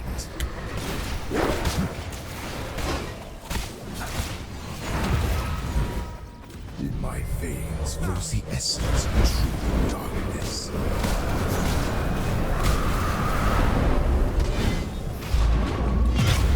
Yeah.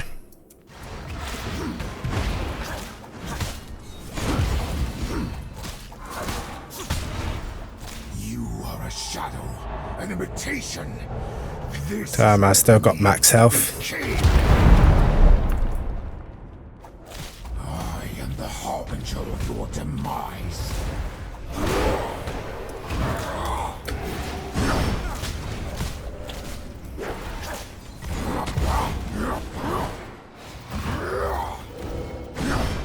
The ground weeps sanguine tears.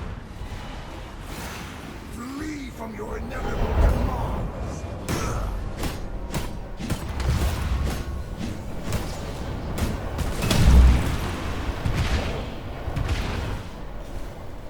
No mercy for the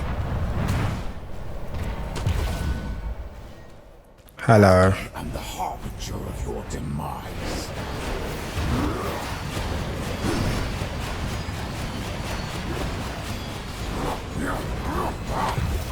Feel the bloodstorm's tide. Grovel before your king. Darkness comes to claim you.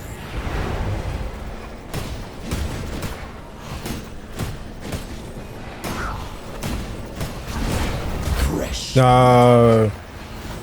Oh, that's so stupid to get blood drained there. I am the relentless force that consumes all. I am supreme.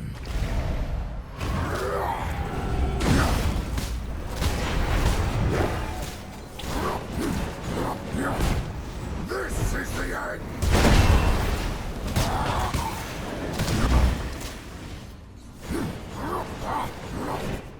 I am the harbinger of your demise. Feel the bloodstorm.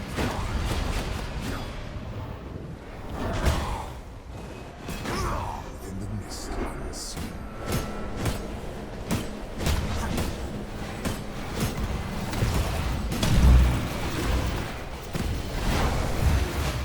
Right. Ground weeps sanguine Good. tears.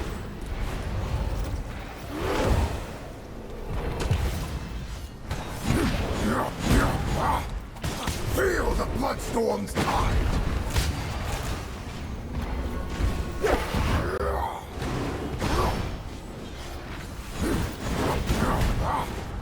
This is the end. I am the master of blood and shadows.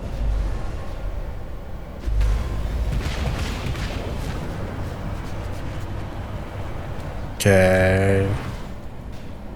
There is no escape from your fates.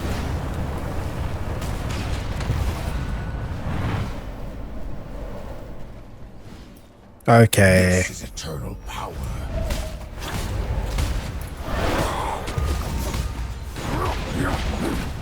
Ah, let go of my shield.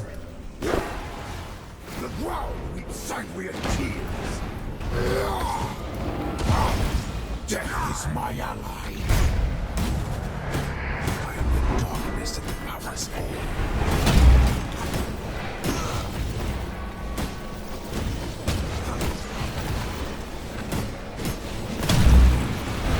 I drain the life from your Oh veins. no. I think he's got me too many blood drains, man. Die for your king.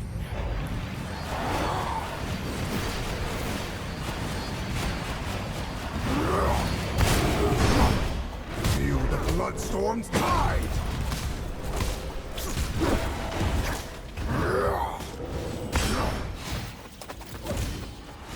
This is the end.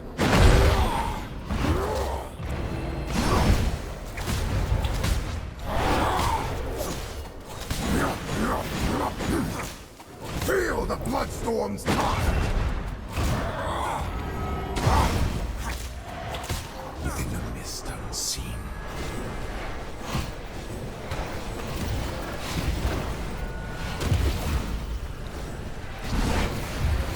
Okay, good. Ground weeps sanguine tears.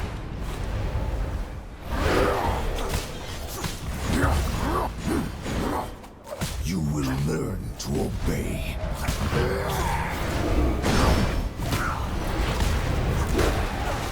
This is the end.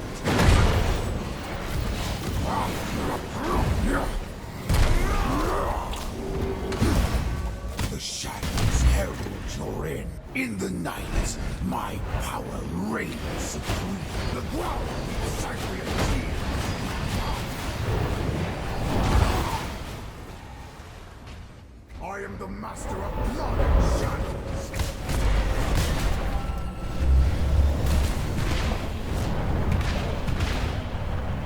Come on. No mercy for the weak. Come on, let's collect that HP. Kneel to my dominion.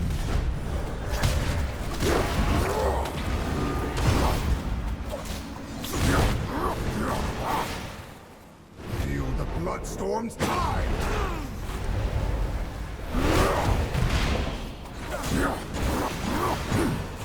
More bones to adorn. Come on. Yes. No, God. impossible.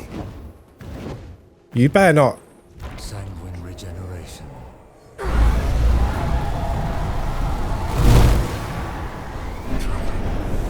Defeated by my own power.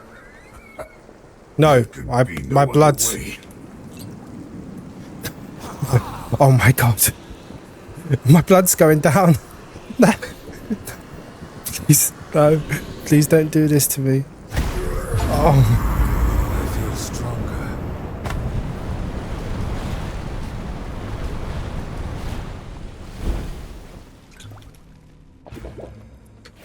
Let's get out of here. Let's get out of here. In this place between worlds, you can feel the whispers at your back, a presence from the Shadow Realm, a surge of power that heralds its champion until Vadoran. A destiny meant for Dracula, now inherited by you. Go forth, TrickyyDF, emerge victorious. Well deserved, mate. Well deserved, okay? That was a brutal. Where do I want to go? I want to go to my base.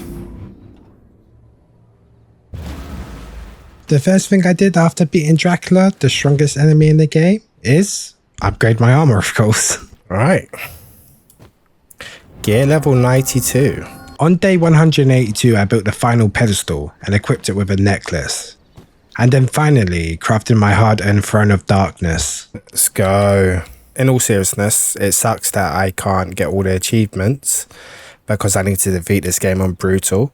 So in the future, maybe in like a year or something like that, and if they add some content, I'll do a brutal playthrough because there's so much stuff I wanted to do more. I wanted to build up my base, make it look more presentable. I wanted to get 100% blood of each type. That would have been great for like a servant or like for my prison. But I just don't see the point of like building up a base and then logging out and calling it a day right at the end. So I think, but if I do a brutal playthrough, I think the days will be, I'll know that I'll have a lot of days to do stuff because it's going to be an absolute grind fest. Thank you for watching if you're still here. I hope you enjoyed it. And see you in the next video.